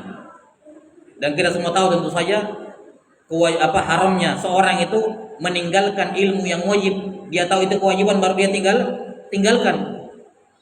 Jelas ancamannya dalam Quran dan hadis Nabi sallallahu alaihi wasallam. Allah Subhanahu wa taala berfirman, "Ya ayyuhalladzina amanu lima taquluna ma la taf'alun? Kabura maqtan 'indallahi an taqulu ma la taf'alun." Sungguh besar kemurkaan Allah kepada seseorang yang dia mengucapkan sesuatu yang dia tidak amalkan. Atamuruna an-nasa bil birri wa tansawna anfusakum wa antum tatluna al-kitaba afala ta'qilun. Apakah kalian menyuruh orang berbuat kebaikan sementara kalian melupakan diri kalian sendiri? Ya, sementara kalian yang pegang kitab, bukan mereka. Kamu yang baik, kamu yang ngajar. Kamu yang tahu ilmunya. Wa antum tatluna al-kitab afala taqilun. Ini perbuatan tidak masuk akal. Kalian menjadi orang yang seperti tidak berakal. Ada seorang penuntut ilmu tapi paling zuhud masalah salawat kepada Nabi SAW. Tidak berakal, tidak masuk akal. Kok bisa ada penuntut ilmu tahu hadis Nabawi, belajar hadis setiap hari, tapi paling terhitung pakai jari salawatnya. Ya. Di sisi lain nyinyir sama orang yang banyak salawat. Setidaknya kalau kurang salawat, enggak usah nyinyir sama orang yang banyak salawat. Perbanyak salawat kepada Nabi SAW. Ini salah satu sebab maknawi bagi seorang penuntut ilmu. Bayangkan di majelis-majelis hadis zaman dahulu itu. Di zaman dahulu itu kan ilmu-ilmu nahwu, bahasa Arab kan belum ada, usul fikih belum ada. Apa dulu ilmu? Ilmu itu hadis di zaman dahulu. Makanya kalau ada ucapan ulama mutaqaddimin dikatakan talibul ilm dan seterusnya, maksudnya talibul hadis. Karena zaman dulu ilmu itu hadis saja, hadis. Bayangkan hadis itu mereka baca. Tiap kali lewat Nabi SAW mereka bersalawat namanya. Berapa salawat yang mereka ucapkan seharian penuh. Itulah ahlul ilm. Itulah para penuntut ilmu, kaum yang paling banyak bersalawat kepada Nabi SAW. Berapa kali nama Nabi SAW berulang-ulang dalam majelis mereka. Bahkan mereka mengatakan termasuk adab yang tercela seorang tidak menulis salawat ketika nama Nabi SAW ditulis. Dibenci. Padahal apa? Di zaman dahulu tinta mahal. Paham ya? Kenapa hanya orang-orang kaya yang bisa membeli tinta dan kertas? Karena memang harga tinta mahal, harga kertas mahal. Kalau saya tulis An-Nabiyyu sallallahu alaihi wasallam, makan kertas, makan tinta. Artinya ada faktor yang bisa dimaklumi kalau dia hemat tinta sama hemat kertas. Mahal harganya. Bersama dengan itu para ulama mengatakan jangan dia bakhil. Jangan dia bakhil menulis salawat kepada Nabi SAW. Jangan disingkat-singkat Sod, Lam, Ain, Mim sallallahu alaihi wasallam. Karena ada keadaan seperti itu. Kalau orang sekarang SAW, enggak haram. Jangan sampai juga ada yang bilang haram, atau jangan sampai ada yang mengatakan bahwa termasuk manhajus salaf tidak boleh menyingkat salawat. Enggak gitu juga. Seakan-akan menyingkat salawat itu melanggar manhaj salaf. Enggak juga. Enggak seperti itu. Cuman ini adab. Inilah yang saya katakan tadi, sebab maknawi. Dengan kemiskinan, dengan kekurangan, mereka tetap bersalawat kepada Nabi SAW dengan tulisan. Padahal dia bisa pakai space itu untuk nulis hadis, tapi tidak mereka lakukan. Inilah sebab maknawi yang memberikan pertolongan kepada mereka. Kenapa Allah berkahi ilmu mereka? Kenapa Allah berkahi ilmu mereka? Iya. Maka amalkan ilmu yang kita tahu. Apapun yang kita tahu, zikir. Iya. Zikir pagi sore, pagi petang, zikir habis sholat, diamalkan, jangan sampai tinggalkan. Kalaupun lagi sibuk jangan tinggalkan, baca satu saja, kurangi. Bukan ditinggalkan, dikurangi saja.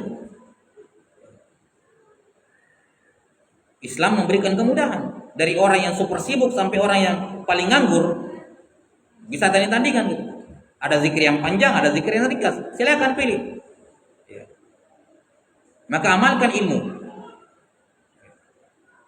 Dalam riwayat yang sahih disebutkan bahwa ada seorang penghuni neraka. Ketika itu dia terbelah perutnya, terburai seluruh isi perutnya. Setelah itu dia mutar mengelilingi ususnya itu, mengelilingi isi perutnya, seperti keledai yang berputar di penggilingan gandum. Maka penghuni neraka ngumpul di sekitarnya. Ini apaan ini orang? Aneh-aneh sendiri siksaannya. Kumpul orang penghuni neraka. Ketika ketemu ternyata Ustadz Fulan ternyata. Kok bisa Ustadz ini dalam neraka? Ya, oh ternyata Syekh Fulan ini yang kita kenal dari zaman dahulu di dunia dulu. Heran, ya Fulan, malak. Ustadz, kenapa kamu? Ya, alam takun ta'muru bil ma'ruf wa tanha 'anil munkar? Bukankah dulu di dunia Anda yang menyuruh kami berbuat ma'ruf? Anda yang melarang kami dari perbuatan munkar. Oh, sekarang sama-sama kami di sini di neraka. Kata si alim ini, bala amurukum bil ma'ruf wa la atihi wa anhaakum 'anil munkar wa atihi. Betul. Dulu saya di dunia ceramah-ceramah keluar-keluar amar ma'ruf, tapi saya sendiri tinggalkan ma'ruf tersebut. Saya juga yang setengah mati nahi munkar, tapi justru saya yang melakukannya. Ini hukuman bagi orang yang tidak mengamalkan ilmunya, dipermalukan di hadapan penghuni neraka. Iya. Jadi ini adab yang pertama, ya, terkait dengan adab kepada diri sendiri, yaitu apa? Yang kedua ya, yang pertama ikhlas, yang kedua mengamalkan ilmu yang dia miliki. Mengamalkan ilmu yang dia miliki. Yang kedua, adab kepada guru. Nah, ini besar. Adab kepada guru. Adab kepada guru ini banyak cabang-cabangnya, banyak poin-poinnya. Iya. Yang pertama,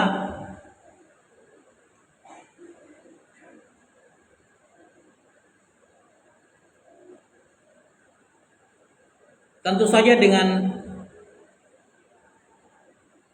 sehubungan dengan yang kedua tadi, ya, yang pertama adab kepada diri sendiri.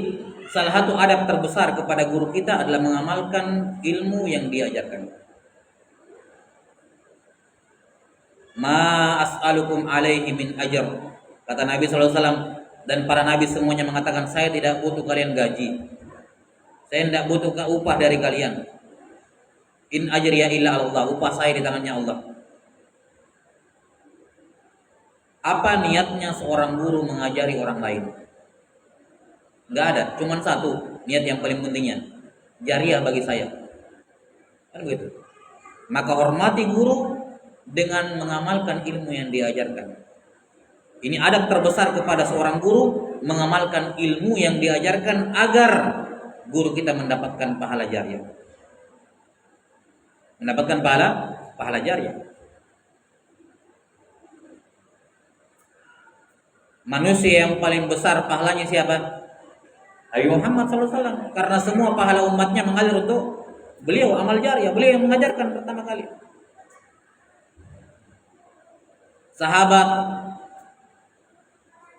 siapa yang cuman berguru kepada Nabi SAW 20 hari? Cuma 20 hari ketemu sama Nabi SAW, setelah itu pulang di kampungnya, tidak pernah ketemu lagi. Cuma 20 hari belajar bersama Nabi SAW.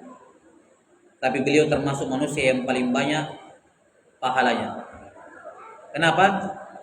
Beliau periwayat hadis, sallu kama ra'aitumuni usolli. Semua orang yang sholat, yang belajar fikih sholat, dia akan tahu hadis ini. Dan dia sholat karena hadis ini. Yani cara sholatnya diperbaiki gara-gara apa? Hadis ini. Sallu kama ra'aitumuni usolli. Padahal apa? Dia cuma belajar 20 hari bersama Nabi SAW. Bukan sahabat yang dekat-dekat dengan Nabi SAW, bukan. Sahabat Malik ibnu Al-Huwairis. Sahabat Malik ibnu Al-Huwairis. Lihat ya, karena adab kepada gurunya, dia pun mendapatkan apa? Pahala. Karena kalau dia mengamalkan ilmu, menyampaikan ilmu, itu bukan hanya bentuk adab kepada gurunya, gurunya mendapatkan jariah, tapi itu juga jariah bagi dirinya. Maka ini adab yang pertama kepada guru adalah apa? Adalah mengamalkan ilmu. Itu satu-satunya cara kita membalas ilmu guru kita. Kalau ada seorang muslim berpikir, iya,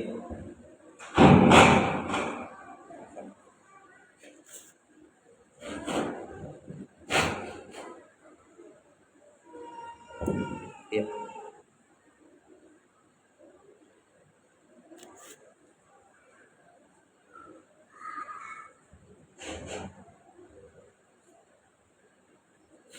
Kalau ada seorang pengurus, seorang penuntut ilmu berpikir, yuran bulanan saya itu sudah mengcover yuran bulanan yang saya kasih, transport yang saya kasih kepada ustadz, kepada guru itu sudah membayar setara dengan ilmunya, ini orang yang paling bodoh dan menunjukkan dia tidak tahu kadar ilmu. Ya, dia tidak tahu kadar ilmu. Itu mohon maaf, transportnya atau apalah bahasanya, yurannya itu cuma membayar ilmu, waktu yang dia pakai untuk kamu, waktu toh. Dia itu waktu dia bisa pakai sama keluarganya, pakai anaknya, tapi dia korbankan untuk kamu. Setidaknya itu kamu, itu pun kalau dibilang waktu bisa dibeli sama uang ya. Jangan dikira itu untuk membeli ilmunya atau setara dengan ilmunya, oh tidak, sama sekali. Al ilmu la ya'dilu syai'. Ilmu tidak bisa dinilai dengan uang. Jelas ya? Setidaknya kalaupun mau dibilang itu timbal balik jasa, itu hanya untuk ilmu, untuk waktunya yang dia kosongkan, bukan untuk konten materinya, bukan. Dia maghrib itu dia bisa bersantai sama keluarganya, sama anaknya, sama keluarganya, ya. Tapi dia tinggalkan istrinya, anaknya untuk Anda. Ya hargai itu, tapi itu hanya penghargaan untuk waktunya, bukan kontennya. Karena konten materinya tidak berharga. Sangat tinggi harganya. Tidak ternilai maksud saya. Maka jangan seorang kemudian seenaknya memperlakukan gurunya hanya gara-gara saya bayar saya ini ada iuran, ada ini, ada itu. Ini tanda murid celaka. Tidak akan diberkahi ilmunya dan dia bukan seorang penuntut ilmu. Ini orang menghitung-hitungan. Ya. Jemput ustadz dari luar datang. Masya Allah transportnya lumayan. Tapi dia bilang, oh ini besar ini. Ya sudah, kita kasih jadwal full saja. Pagi subuh, kajian subuh, jam 8 sampai duhur, istirahat, asar lanjut lagi. Jadi kayak kerja rodi ustadznya. Hanya gara-gara apa? Oh karena kita kasih tinggi juga. Ya, yang benar saja. Ini pandangan orang materialistis. Dia menilai ilmu secara materi. Nah, ini tanda murid-murid yang tidak berbakti, yang tidak beradab kepada gurunya. Sekali lagi, seandainya waktu bisa dibeli, itu iuranmu, abamu cuma untuk waktunya toh, bukan untuk kontennya. Nggak ada artinya uangmu kalau mau dibandingkan dengan konten materi yang disampaikan, nggak ada artinya. Dan siapapun yang masih berpikir bahwa harta bisa mengcover ilmu, ya, maka dia bukan orang yang berakal.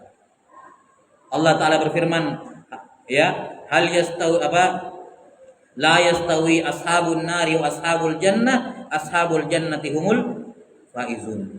Tidak sama antara penghuni surga dan penghuni neraka. Penghuni surga adalah orang yang beruntung. Kata Ibnu Qayyim rahimahullah berdalil dengan ayat ini untuk menjelaskan keutamaan ilmu. Keutamaannya orang yang berilmu dibandingkan tidak seperti keutamaannya penghuni surga dibandingkan penghuni neraka. Qul hal yastawil ladzina ya'lamuna wal ladzina la ya'lamun innama yatadzakkar ulul albab. Katakanlah apakah sama antara orang berilmu dengan yang tidak? Enggak ada yang bisa paham ini kecuali ulul albab. Maka kalau dia masih menyamakan orang berilmu dengan orang berharta, ilmu dengan harta, ini orang tidak punya hati. Tidak punya pandangan yang benar. Rusak nalarnya. Ya. Maka ini adab kepada guru, amalkan ilmu yang dia ajarkan. Ya. Kemudian yang kedua, adab kepada guru adalah tepati janji dengannya. Tepati janji dengan guru. Kalau masuk ke pesantren berapa? 3 tahun waktu pendidikan. Udah jangan baru 2 tahun keluar. Tanpa alasan yang bisa dibenarkan, tanpa alasan yang lebih kuat. Ya. Jangan, bersabar. Tidak mendapati janji dengan guru. Kamu kan dari awal sudah masuk 3 tahun, kamu sudah tahu. Ya, apalagi sudah ada kesepakatan tidak boleh keluar tanpa alasan yang dibenarkan. Penuhi janji dengan guru. Kita punya jadwal Selasa, Kamis, Maghrib, Isya. Kita punya jadwal jam 9 sampai jam 10. Dia baru masuk jam 9:01. Baru datang. Ini tidak menepati janji. Jadwal dibuat itu secara tidak tertulis merupakan janji. Jelas ya? Janji. Dan diantara tanda kemunafikan idza wa'ada akhlaf. Kalau berjanji dia menyelisihi. Karena itulah diantara adab kepada guru, dan ini sekaligus adab dalam majelis, murid sudah siap sebelum apa? Gurunya datang. Kalau dia kajian online, jangan ustadznya baru masuk, dia baru masuk juga di kelas online-nya. Dia sudah harus ada di situ. Nunggu di luar, nanti dulunya ustadznya sudah datang baru masuk semua. Ini bukan adab yang bagus. Perhatikan, ini adab-adab yang mungkin dipandang orang remeh, tapi ini dengan adab seperti inilah kita dibantu oleh Allah Ta'ala untuk memahami ilmu. Di antara adab yang baik, jangan tinggalkan majelis sebelum guru tinggalkan majelis atau dia mengizinkan. Sama kayak kajian online, jangan tinggalkan Zoom kalau gurumu belum keluar dari ruangan Zoom-nya, atau dia sudah izinkan, silakan keluar. Bukan adab yang baik, gurunya baru Assalamualaikum warahmatullahi menghilang. Keluar dari masjid, gurunya masih duduk di kursi. Ini bukan adab yang bagus. Ini adab. bukan kewajiban, bukan, tapi adab. Dan adab inilah yang penting untuk diperhatikan oleh seorang penuntut ilmu. Dengan adab-adab kecil dalam tanda kutip yang kecil seperti ini yang dipandang remeh oleh sebagian orang, ini Allah bantu dia untuk menjadi seorang penuntut ilmu. Ini sebab-sebab apa? Sebab-sebab maknawi yang dampaknya lebih besar dibandingkan dia setengah mati menghafal, bergantung pada kekuatan pribadinya. Ini sebab maknawi yang dengannya Allah akan bantu dia.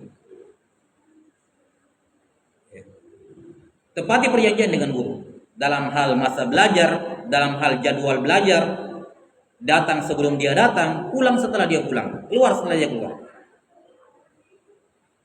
Adab yang ketiga kepada guru, dan ini adab yang jauh, yang sangat penting sekali, bersabar menghadapi perilaku guru.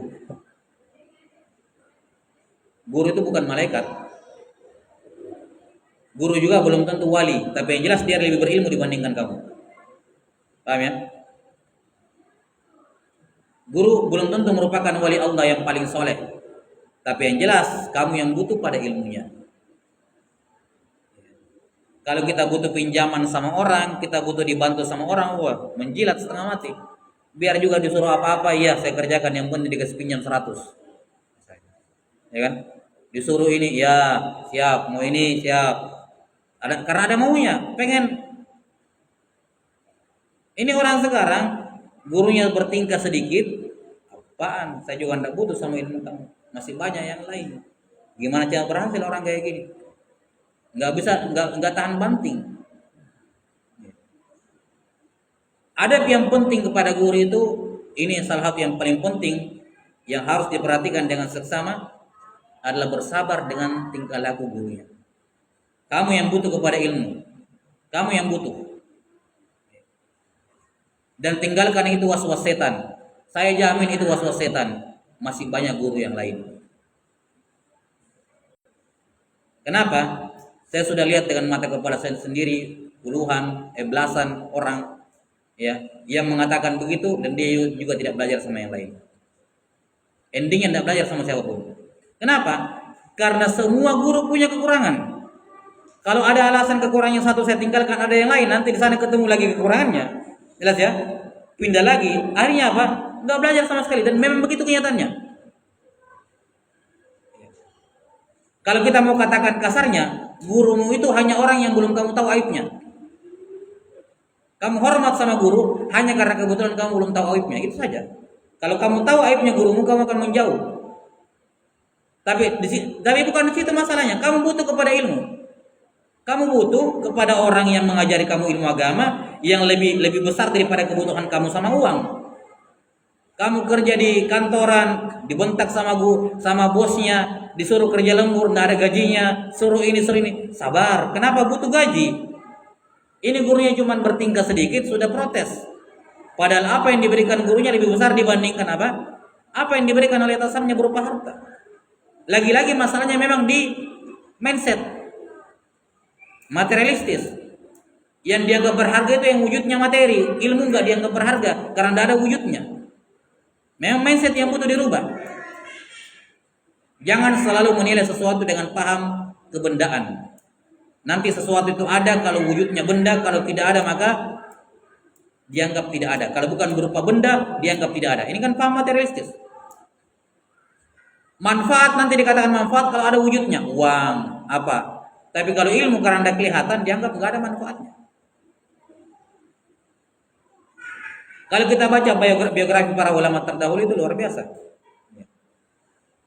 Bersabar. Abu Musa al-Asy'ari dan sejumlah tabi'in. Abu Musa al-Asy'ari seorang sahabat bersama dengan sejumlah tabi'in nunggu di depan pintunya Ibnu Mas'ud. Tidak kata-kata, sopan, tidak mau mengganggu gurunya. Ya, bukan dikata-kata. Sudah tiba waktunya misalnya. Kecuali kalau dia minta diingatkan. Tapi selama gurunya belum keluar, dia tunggu mereka duduk di depan teras rumahnya. Sampai Ibnu Mas'ud keluar baru diikuti. Ya. Salah satu yang fenomenal dalam hal ini adalah Al-Imam Al-A'mash, Sulaiman bin Mihran rahimahullah. Beliau ini punya keunikan. Beliau kalau pakai baju terbalik. Ini kan yang lembut ya, di dalamnya kasar. Nah, dia putar kalau pakai baju. Katanya ini masa yang kasar kita kasih ke kulit. Ya, yang luar yang lembut nggak kena apa-apa. Yang seharusnya yang kena yang lembut itu yang di dalam yang kena kulit, jangan yang kasar. Jadi kalau beliau pakai baju dibalik, diputar. Ya. Rahimahullah. Nah, beliau ini suatu ketika beliau rahimahullah menyampaikan hadis. Menyampaikan apa? Hadis. Kemudian ada yang apa? Protes. Ya, keliru, beliau keliru, namanya rawi sikot, tapi tetap ada kekeliruan gitu ya. Diprotes, tapi protesnya ini muridnya terlalu berlebihan. Terlalu apa? Berlebihan. Kemudian namanya Abdullah bin Ja'far, dikatakan uskut anta ya Gundar. Diam kamu wahai pengganggu. Nah, karena sering seperti ini, pada beberapa momen seperti ini, akhirnya apa? Dia taruh anjing di depan rumahnya. Jadi kalau ada datang mau pergi mengambil hadis, disuruh usir sama anjing itu. Karena jengkel dia. Ini tingkah laku seorang ulama. Artinya ada yang unik kayak gini. Tapi para ulama bersabar. Mereka sabar bukan gara-gara digonggongnya begitu kemudian apa? Tunggu reda amarahnya baru datang kembali.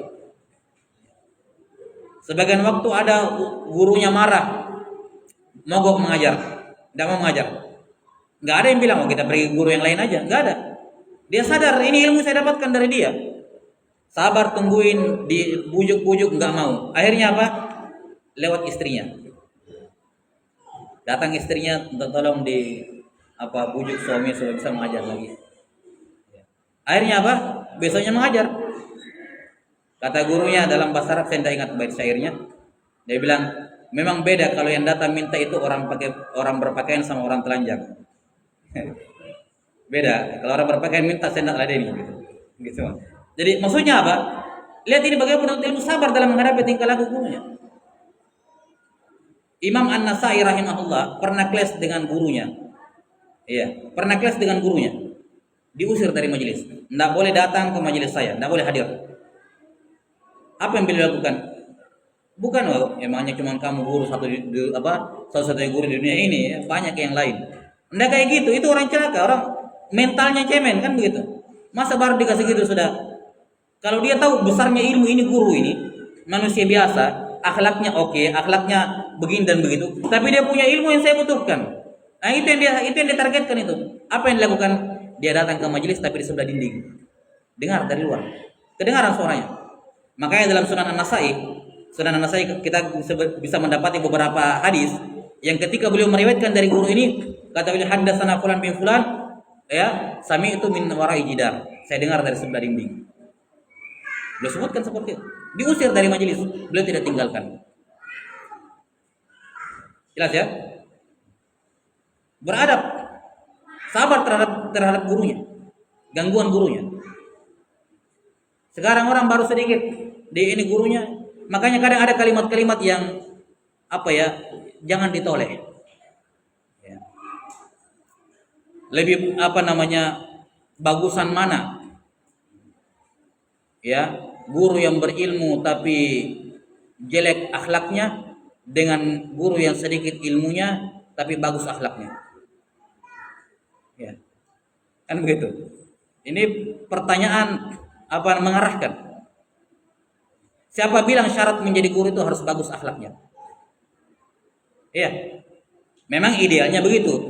Seharusnya ada opsi yang ketiga, bagus ilmunya, banyak ilmunya dan bagus akhlaknya. Iya, itu kondisi ideal. Tapi kenyataan kadang kita tidak mendapatkan itu. Karena seperti saya katakan, guru itu kita hormati hanya karena kita belum tahu aibnya. Itu saja. Saya pastikan itu. Kita hormati guru kita hanya karena kita belum tahu aibnya. Kalau kita tahu, disitulah ujiannya.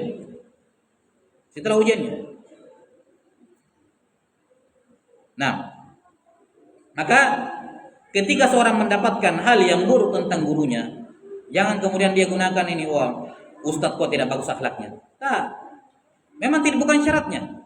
Kalau kamu butuh ilmunya, sabar dengan gangguannya. Kalau kamu butuh ilmunya, kamu hargai ilmu tersebut, sabar dengan gangguannya. Itu resiko yang harus kamu tanggung untuk mendapatkan sesuatu yang besar. Berkorban. Itulah pengorbanan. Kalau setiap ngantuk dia tidur, tidak bisa tahan ngantuk sedikit, tidur, ya. Tiap lapar pergi makan, tiap jenuh pergi refreshing, dapat guru jelek sedikit tinggalkan. Mau jadi apa? Nggak ada yang bisa didapatkan sama sekali dari ilmu. Tidak ada keberkahan dari ilmu yang dia dapatkan. Jelas ya? Karena itulah nanti kita akan terangkan juga dalam cukup waktu ya, bahwa seorang penuntut ilmu itu selayaknya bersabar terhadap tindakan-tindakan gurunya yang tidak mengenakan. Tapi intinya ketika dia butuh ilmunya, tidak ada yang bisa mengajarkan lebih baik dibandingkan dia. Dia bagus ilmunya, dalam ilmunya, itu yang saya butuhkan, maka dia bersabar. Iya. Iya, kalau zaman dahulu kan kita baru pergi mengaji saja ya. Mungkin masih ada yang kita rata-rata dapati. Kita pergi angkatkan air dulu, guru kita mengaji, isi airnya. Ya, setengah mati itu aja masih kecil mengeluh. Yang seperti itu sudah tidak ada sekarang. Tapi ketika itu kita menghormati betul guru ngaji yang cuma mengajari kita Al-Quran kecil, Baghdadiyah itu. Kita hormati betul guru kita. Kenapa kita dipaksa dalam tanda kutip ya? Ada aturan kita terus harus lakukan ini sebagai bentuk penghormatan sama guru. Ya. Kalau begitu ya sudah tahan seperti itu, apalagi sampai dicambuk di ini, ya kan? Semua alami itu. Coba seandainya sekarang ada ustadz yang pukul-pukul, ya mungkin sudah pada kabur kan gitu. Zaman dahulu kita mengaji dipukul, tapi kita bersabar, alhamdulillah banyak yang berhasil. Kenapa? Karena inilah ujiannya. Salah satu ujian seorang penuntut ilmu dapat guru yang kurang ideal, tapi ilmunya memang dia butuhkan. Maka dia harus bersabar menghadapi guru seperti itu. Kadang juga dapat guru, nah ustadz saya intonasinya datar, ngantuk kalau saya ikut kajiannya, datar saja, nggak ada intonasi naik turunnya. Jadi kalau ini kan, ya sabar tahan ngantuk, sabar. Itu ujian. Kebetulan kamu dapat guru itu ya sabar. Itu ujian untuk Allah dari kamu. Disitulah lihat kamu serius menuntut ilmu atau tidak. Karena kadang ada orang menuntut ilmu karena retorika, karena gurunya bagus. Kalau gurunya tidak bagus tidak. Nah itu kan berarti ada sesuatu yang salah pada niatnya. Kan yang disampaikan sama-sama ilmu, kok beda? Betul idealnya guru yang seperti itu betul. Tapi terkadang ada orang yang tidak bernasib baik seperti itu, yang mendapati guru yang ya seperti itu. Maka dia harus bersabar. Semua bentuk kekurangan guru dia harus bersabar dalam menghadapinya. Jelas ya? Wallahu a'lam bishawab. Dan tentunya kalau kita berbicara mengenai dalam tanda kutip clash masalah dengan guru, mungkin banyak orang yang mengalaminya. Ya. Ada yang dalam perlakuan, ada yang dalam masalah muamalah keuangan, ada. Tapi semua harus bersabar, jangan tinggalkan ilmu hanya gara-gara masalah seperti itu. Ya. Uang tidak ada artinya kalau dibandingkan dengan ilmu yang kamu bisa raih. Harus bersabar. Disitulah ujiannya. Kalau memang kamu menginginkan ilmu, maka jadikan ilmu sebagai tolak ukur dalam hal apapun. Itulah mata uang kita dalam bermuamalah, yaitu apa? Ilmu agama. Wallahu a'lam bishawab. Kemudian yang ketiga, adab kepada kitab. Ini kalau adab kepada guru ini banyak sebenarnya dipaparkan oleh para ulama ya. Banyak sekali. Ya, di sini sekedar pointer-pointer saja. Yang ketiga, adab kepada peralatan ilmu, perlengkapan ilmu. Yang paling penting tentu saja kitab, buku. Hormati buku itu, karena ia adalah lemarinya ilmu, khazanah. Dia adalah wadahnya ilmu. Hormati kitab. Suatu ketika Yahya bin Ma'in rahimahullah pulang bersama dengan Ahmad bin Hanbal, Imam Ahmad. Ya, terkenal beliau berdua ini memang kawan. Kemana-mana itu pergi hadis berdua. Suatu ketika pulang dari majelis, mungkin karena Imam Yahya bin Ma'in capek, dia taruh bukunya kayak gini. Jelas ya? Dia taruh bukunya seperti ini. Bukan melempar, cuma mungkin. Maka Imam Ahmad rahimahullah marah besar kepada beliau. Kata beliau, "Ahakadza yuf'alu bi kalamil abrar?" Begini perlakuanmu kepada ucapan orang-orang baik? Apalagi kalau di situ ada hadis nabawi, begitu perlakuanmu? Ini tidak layak kamu perlakukan ilmu seperti itu, buku. Ya, tidak layak kamu perlakukan buku seperti itu. Padahal bukan dibuang, cuma di zaman sekarang yang lebih kacau lagi daripada itu. Cuma kertas HPS, tulis, terus sudah itu digulung, taruh di sini. Udah tahu itu, syukur-syukur kalau di rumah masih ada, minggu depan itu masih ada catatannya. Mungkin besok ganti kertas baru lagi. Nah, para ulama sebutkan di antara perkara yang makruh adalah apa? Menggunung buku, jadikan seperti buku. Buku itu sangkakala. Itu hal yang makruh, tidak berada penuntut ilmu kepada kitab seperti itu. Guru kami Syekh Hamid Akram Al-Bukhari menceritakan dari gurunya, dari gurunya beliau menegur seorang yang membawa kitab dengan tangannya di sini. Jalan. Kenapa? Sejajar dengan pantatnya.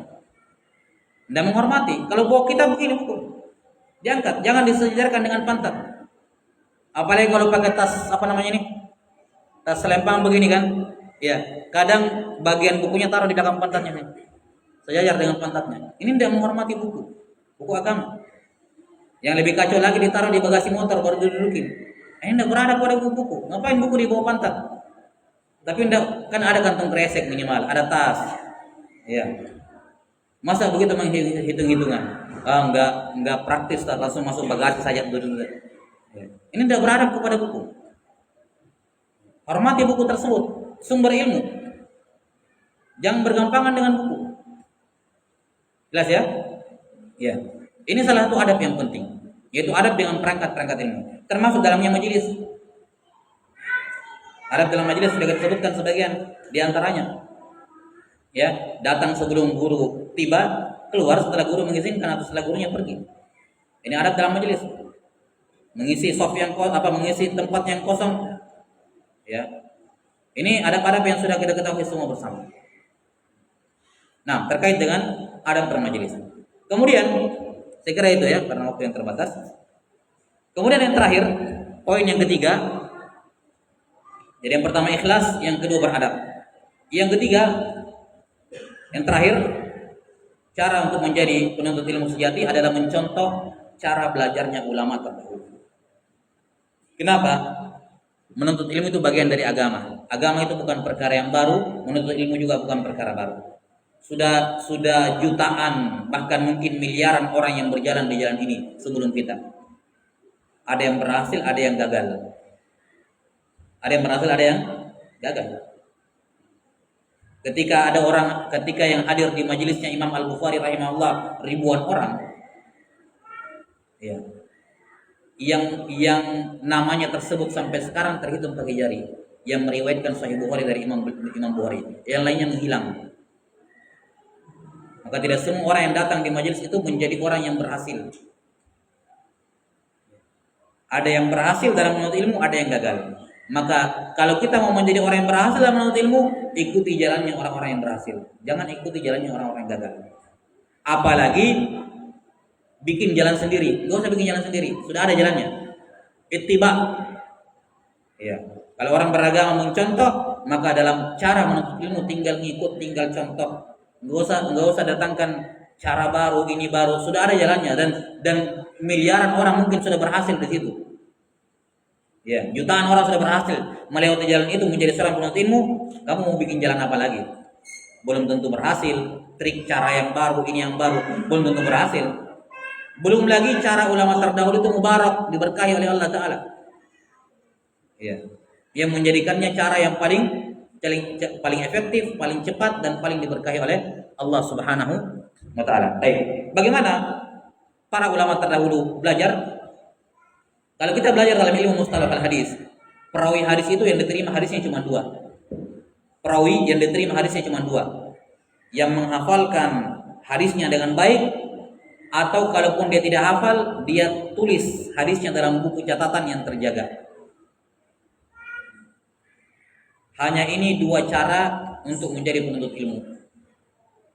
Penghafal atau penulis yang baik. Lebih bagus dia gabungkan dua-duanya. Jadi kalau ada orang mau menuntut ilmu, tidak mau menghafal, tidak mau menulis, ngimpi, jadi mustami saja.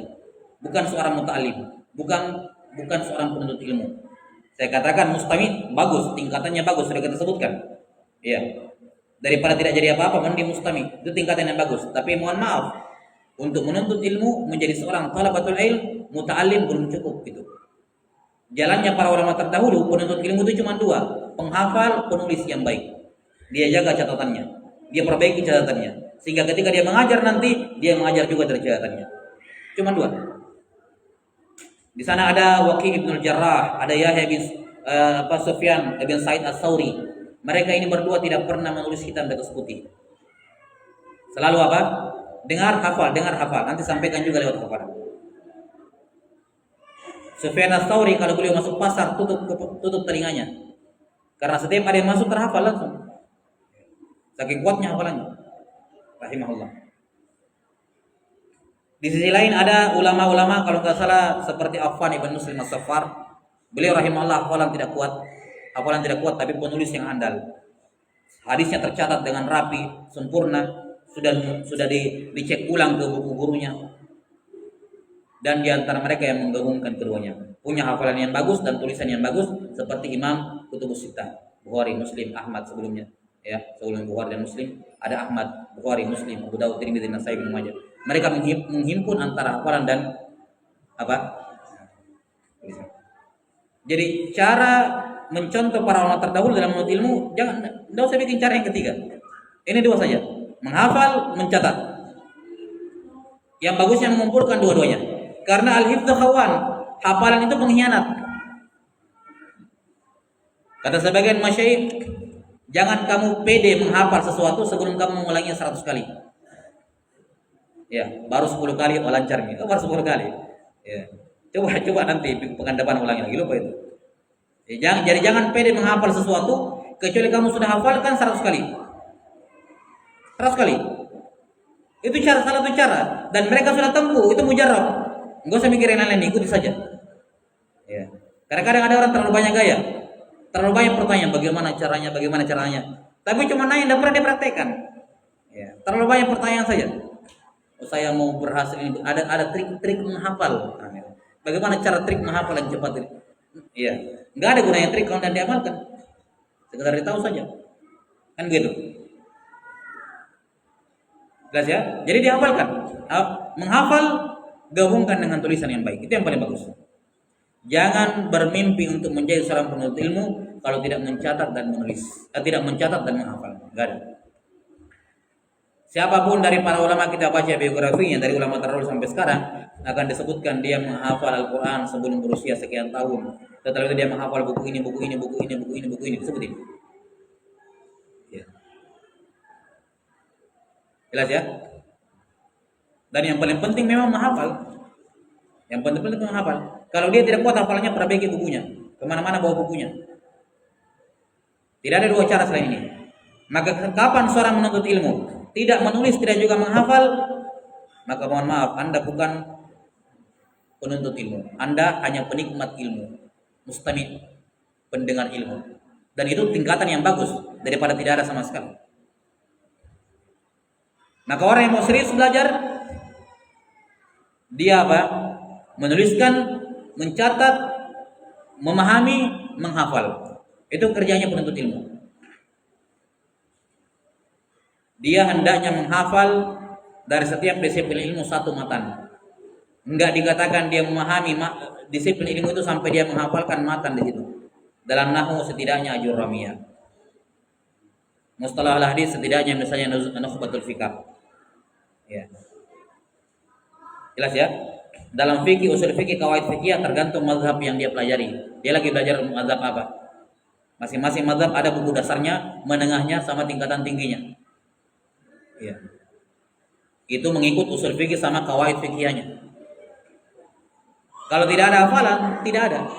Kata Ibnu Ma'in rahimahullah atau Ali bin Madini kalau nggak salah, beliau mengatakan la ilma illa bil hifzi wala hifza illa bil itqan wala itqana illa bil murajaah.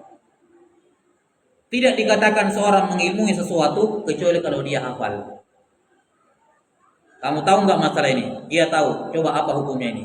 Tunggu dulu, saya buka catatanku. Nah, ini belum dianggap tahu.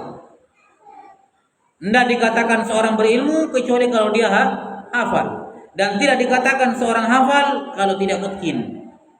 Mutkin itu kalau seperti membaca Al-Fatihah. Biar sambil melamun dalam sholat, mulutnya bisa baca Al-Fatihah. Saking mutkinnya Al-Fatihah. Tidak perlu keluarkan energi untuk membacanya. Tidak perlu recall memori untuk apa? Untuk menghafalnya, untuk membaca Al-Fatihah. Tidak perlu. Itu namanya mutkin. Mungkin itu kapan disuruh keluarkan, dikeluarkan saat itu juga. Itu mungkin. Kalau dia disuruh setor hafalannya terus masih mikir-mikir, itu belum mungkin. Jadi tidak dikatakan seorang hafal kecuali dengan mungkin. Wala itqana illa bil murajaah, dan tidaklah seorang dikatakan mungkin kecuali dengan cara direview hafalannya, diulang-ulang, murajaah. Karena itulah dalam menuntut ilmu, dalam proses menghafal, jumlah waktu untuk meroja harus lebih diperbanyak dibandingkan menghafal. Triknya dalam menghafal itu kalau mau bagus, kurangi hafalan, perbanyak mengulangi. Ya. Itu saja. Kurangi hafalan, banyak mengulangi. Gak usah tergoda dengan masalah terburu-buru. Para sahabat dari zaman dahulu juga seperti itu. Satu bait satu hari, satu ayat satu hari, satu kalimat satu hari, itu saja. Jangan baru 20 kali sudah lancar, bukan 20 kali, 100 kali. 30 kali sudah pede ini, kapan kalian bisa? Baru 30 kali. Kan begitu, sampai 100 kali. Nah, jelas ya? Jadi dia kalau mau menjadi penuntut ilmu, dia harus punya hafalan di berbagai disiplin ilmu. Dalam nahu, kalau dia tidak bisa dengan nahu kalau dia tidak hafal ajrami ya minimal. Itu mutlak. Ini jalannya ulama terdahulu. Mau berhasil kayak mereka, ikuti jalannya, jangan bikin jalan sendiri. Hafal buku ini. Dalam bidang ini hafal buku ini. Mereka sudah teruskan. Kenapa? Mereka dapat dari gurunya, gurunya dapat dari gurunya, gurunya dapat dari gurunya. Seperti itu. Ini kebiasaan mereka, jalan mereka. Semua berhasil. Iya, maka tinggal ikuti jalannya, enggak usah berpikir bisa nggak kira-kira saya menjadi orang berilmu tanpa menghafal? Enggak bisa. Jawabannya jelas, nggak bisa. Fix itu, nggak bisa ditawar-tawar. Nggak bisa ditawar-tawar. Dari jalan kompas menjadi orang berilmu tanpa menghafal itu tidak mungkin. Tanpa ada hafal nggak mungkin. Kata Syekh Ibnu Utsaimin rahimahullahu taala, qara'na katsiran hafidna qalila. Kami dulu banyak membaca tapi kurang menghafal. Tapi sekarang apa? Tidak ada yang tersisa kecuali yang kami hafal. Jadi hafalan menjadi tumpuan utama. Karena itulah para ulama mengarang yang namanya mutun, matan ringkas. Matan ringkas itu ditulis untuk dihafal. Ya, al-kalamu yukhtasar. Ya, yukhtasar liyuhfaz wa yubsata liyufham. Kata Al-Khalil bin Ahmad Al-Farahidi rahimahullah. Yang namanya ucapan diringkas supaya bisa dihafal dan dipaparkan panjang lebar supaya bisa dipahami. Makanya matan dengan syarah harus bergandengan. Matan itu gunanya untuk dihafal, pemahamannya baca syarahnya. Seperti itu di setiap disiplin ilmu. Harus ada matan yang dia harus hafal mati plus penjelasannya. Maka intinya kata sebagian guru kami, jangan pindah ke buku baru kecuali kamu sudah bisa mengajarkan buku itu di luar kepala. Kamu tinggal pegang matannya, ajarkan. Kalau sudah begitu, berarti sudah dianggap lulus buku ini, baru pindah buku kedua. Ya. Jangan sebagian orang sudah belajar buku apa namun sudah banyak saya khatamkan, alhamdulillah. Ya khatam, sudah berapa kali khatam, tapi disuruh mengajar satu buku tidak pakai matanya toh, ajarkan luar kepala, bisa nggak? Oh, nggak bisa, berarti belum. Jadi jangan terpancing untuk mengkhatamkan banyak kitab. Enggak. Khatamkan satu, kuasai satu, itu jauh lebih penting, itu jauh lebih bermanfaat. Dia akan rasakan manfaatnya dibandingkan dia belajar banyak kitab tapi tidak ada yang dihafal, tidak ada yang difahami. Demikian nasihat para ulama. Maka tidak ada ilmu tanpa hafalan. Baik. Wallahu taala alam bisawab. Kemudian contoh yang lain dari para ulama adalah bertahap dalam belajar, bertahap. Kita sudah tahu ilmu itu ada 3 tingkatan. Ada ilmu yang fardu ain, ada yang fardu kifayah, ada yang sunnah. Fardu ain itu kebutuhan harian yang berkenaan dengan aktivitas harian. Itu fardu ain. Kifayah tidak itu sampai dia berada pada jenjang iftah, sudah bisa berfatwa. Itu fardu kifayah. Dari jenjang iftah sampai jenjang menjadi mujtahid itu sunnah. Itu sunnah. Maka bertahap. Mau belajar agama mulai dengan ilmu yang fardu ain. Mulai dari ilmu fardu ain. Jangan baru hijrah, belum belajar belajar bahasa Arab. Itu tidak tidak mengikuti aturan yang dibenarkan. Perbaiki akidah dulu. Perbaiki sholat, perbaiki tajwid. Jangan tergesa-gesa. Man ta'ajjala syai'an qabla awani uqiba bi hirmani. Siapa yang menyegerakan sesuatu sebelum waktunya, diharamkan dia mendapatkan sesuatu itu. Ini banyak dilanggar. Orang mau instan, enggak ada ilmu yang instan. Ilmu yang didapatkan instan akan hilang dengan instan. Makanya kalau kita lihat sirah para ulama terdahulu, saya bisa katakan kalau ilmu bisa dipersulit masuknya, kenapa dipermudah?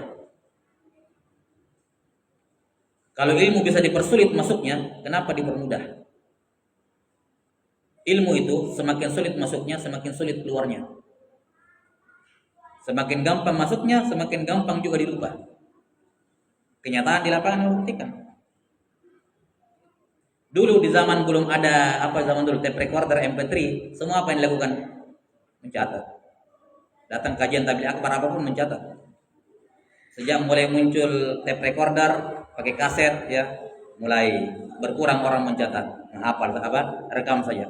Di depannya Ustaz itu tape recorder dulu semua. Tahun-tahun 90-an ya, 2000-an itu. Tape recorder semua Ustaz. Pindah ke zamannya MP3, hilang MP3 semuanya. Apa kerjanya? Ngoleksi saja, kajian tidak didengarkan.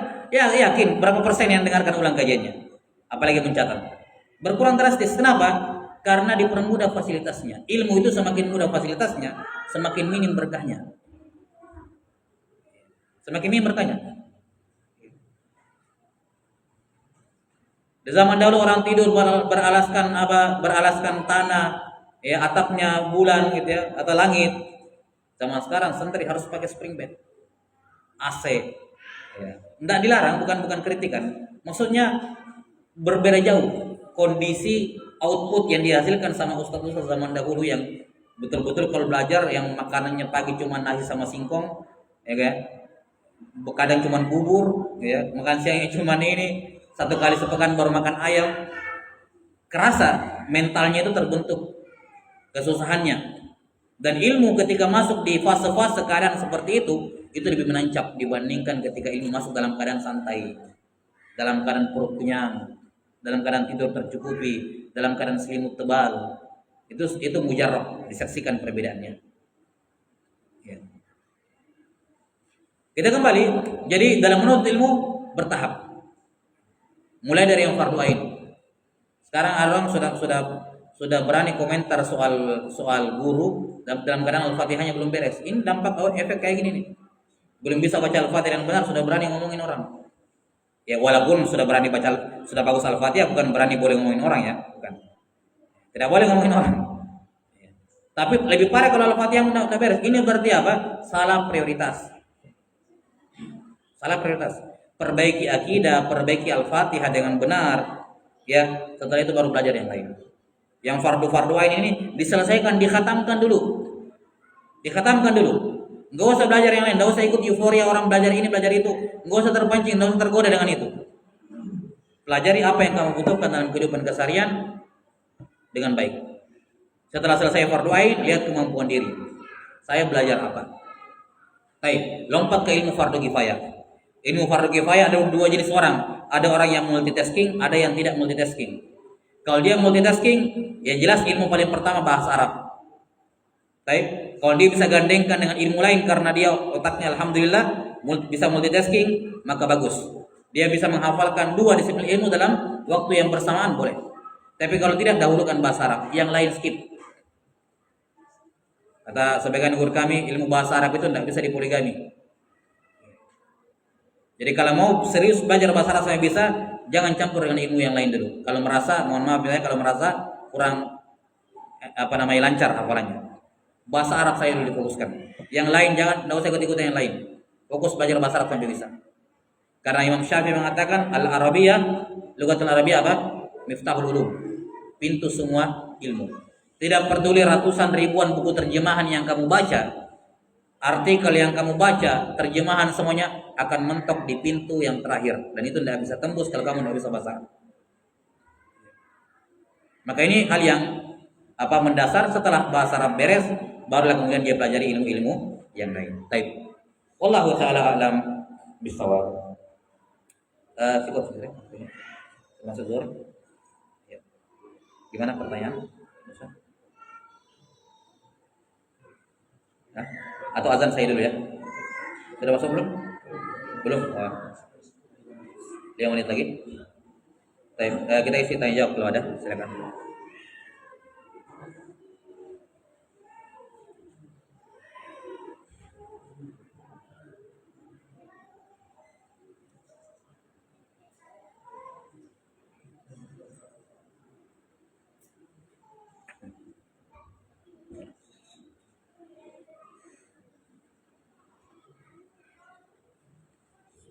Ya. Bagaimana dengan tadi salah satu yang ketika belajar itu satu sebab maknawinya menghafal Al-Quran.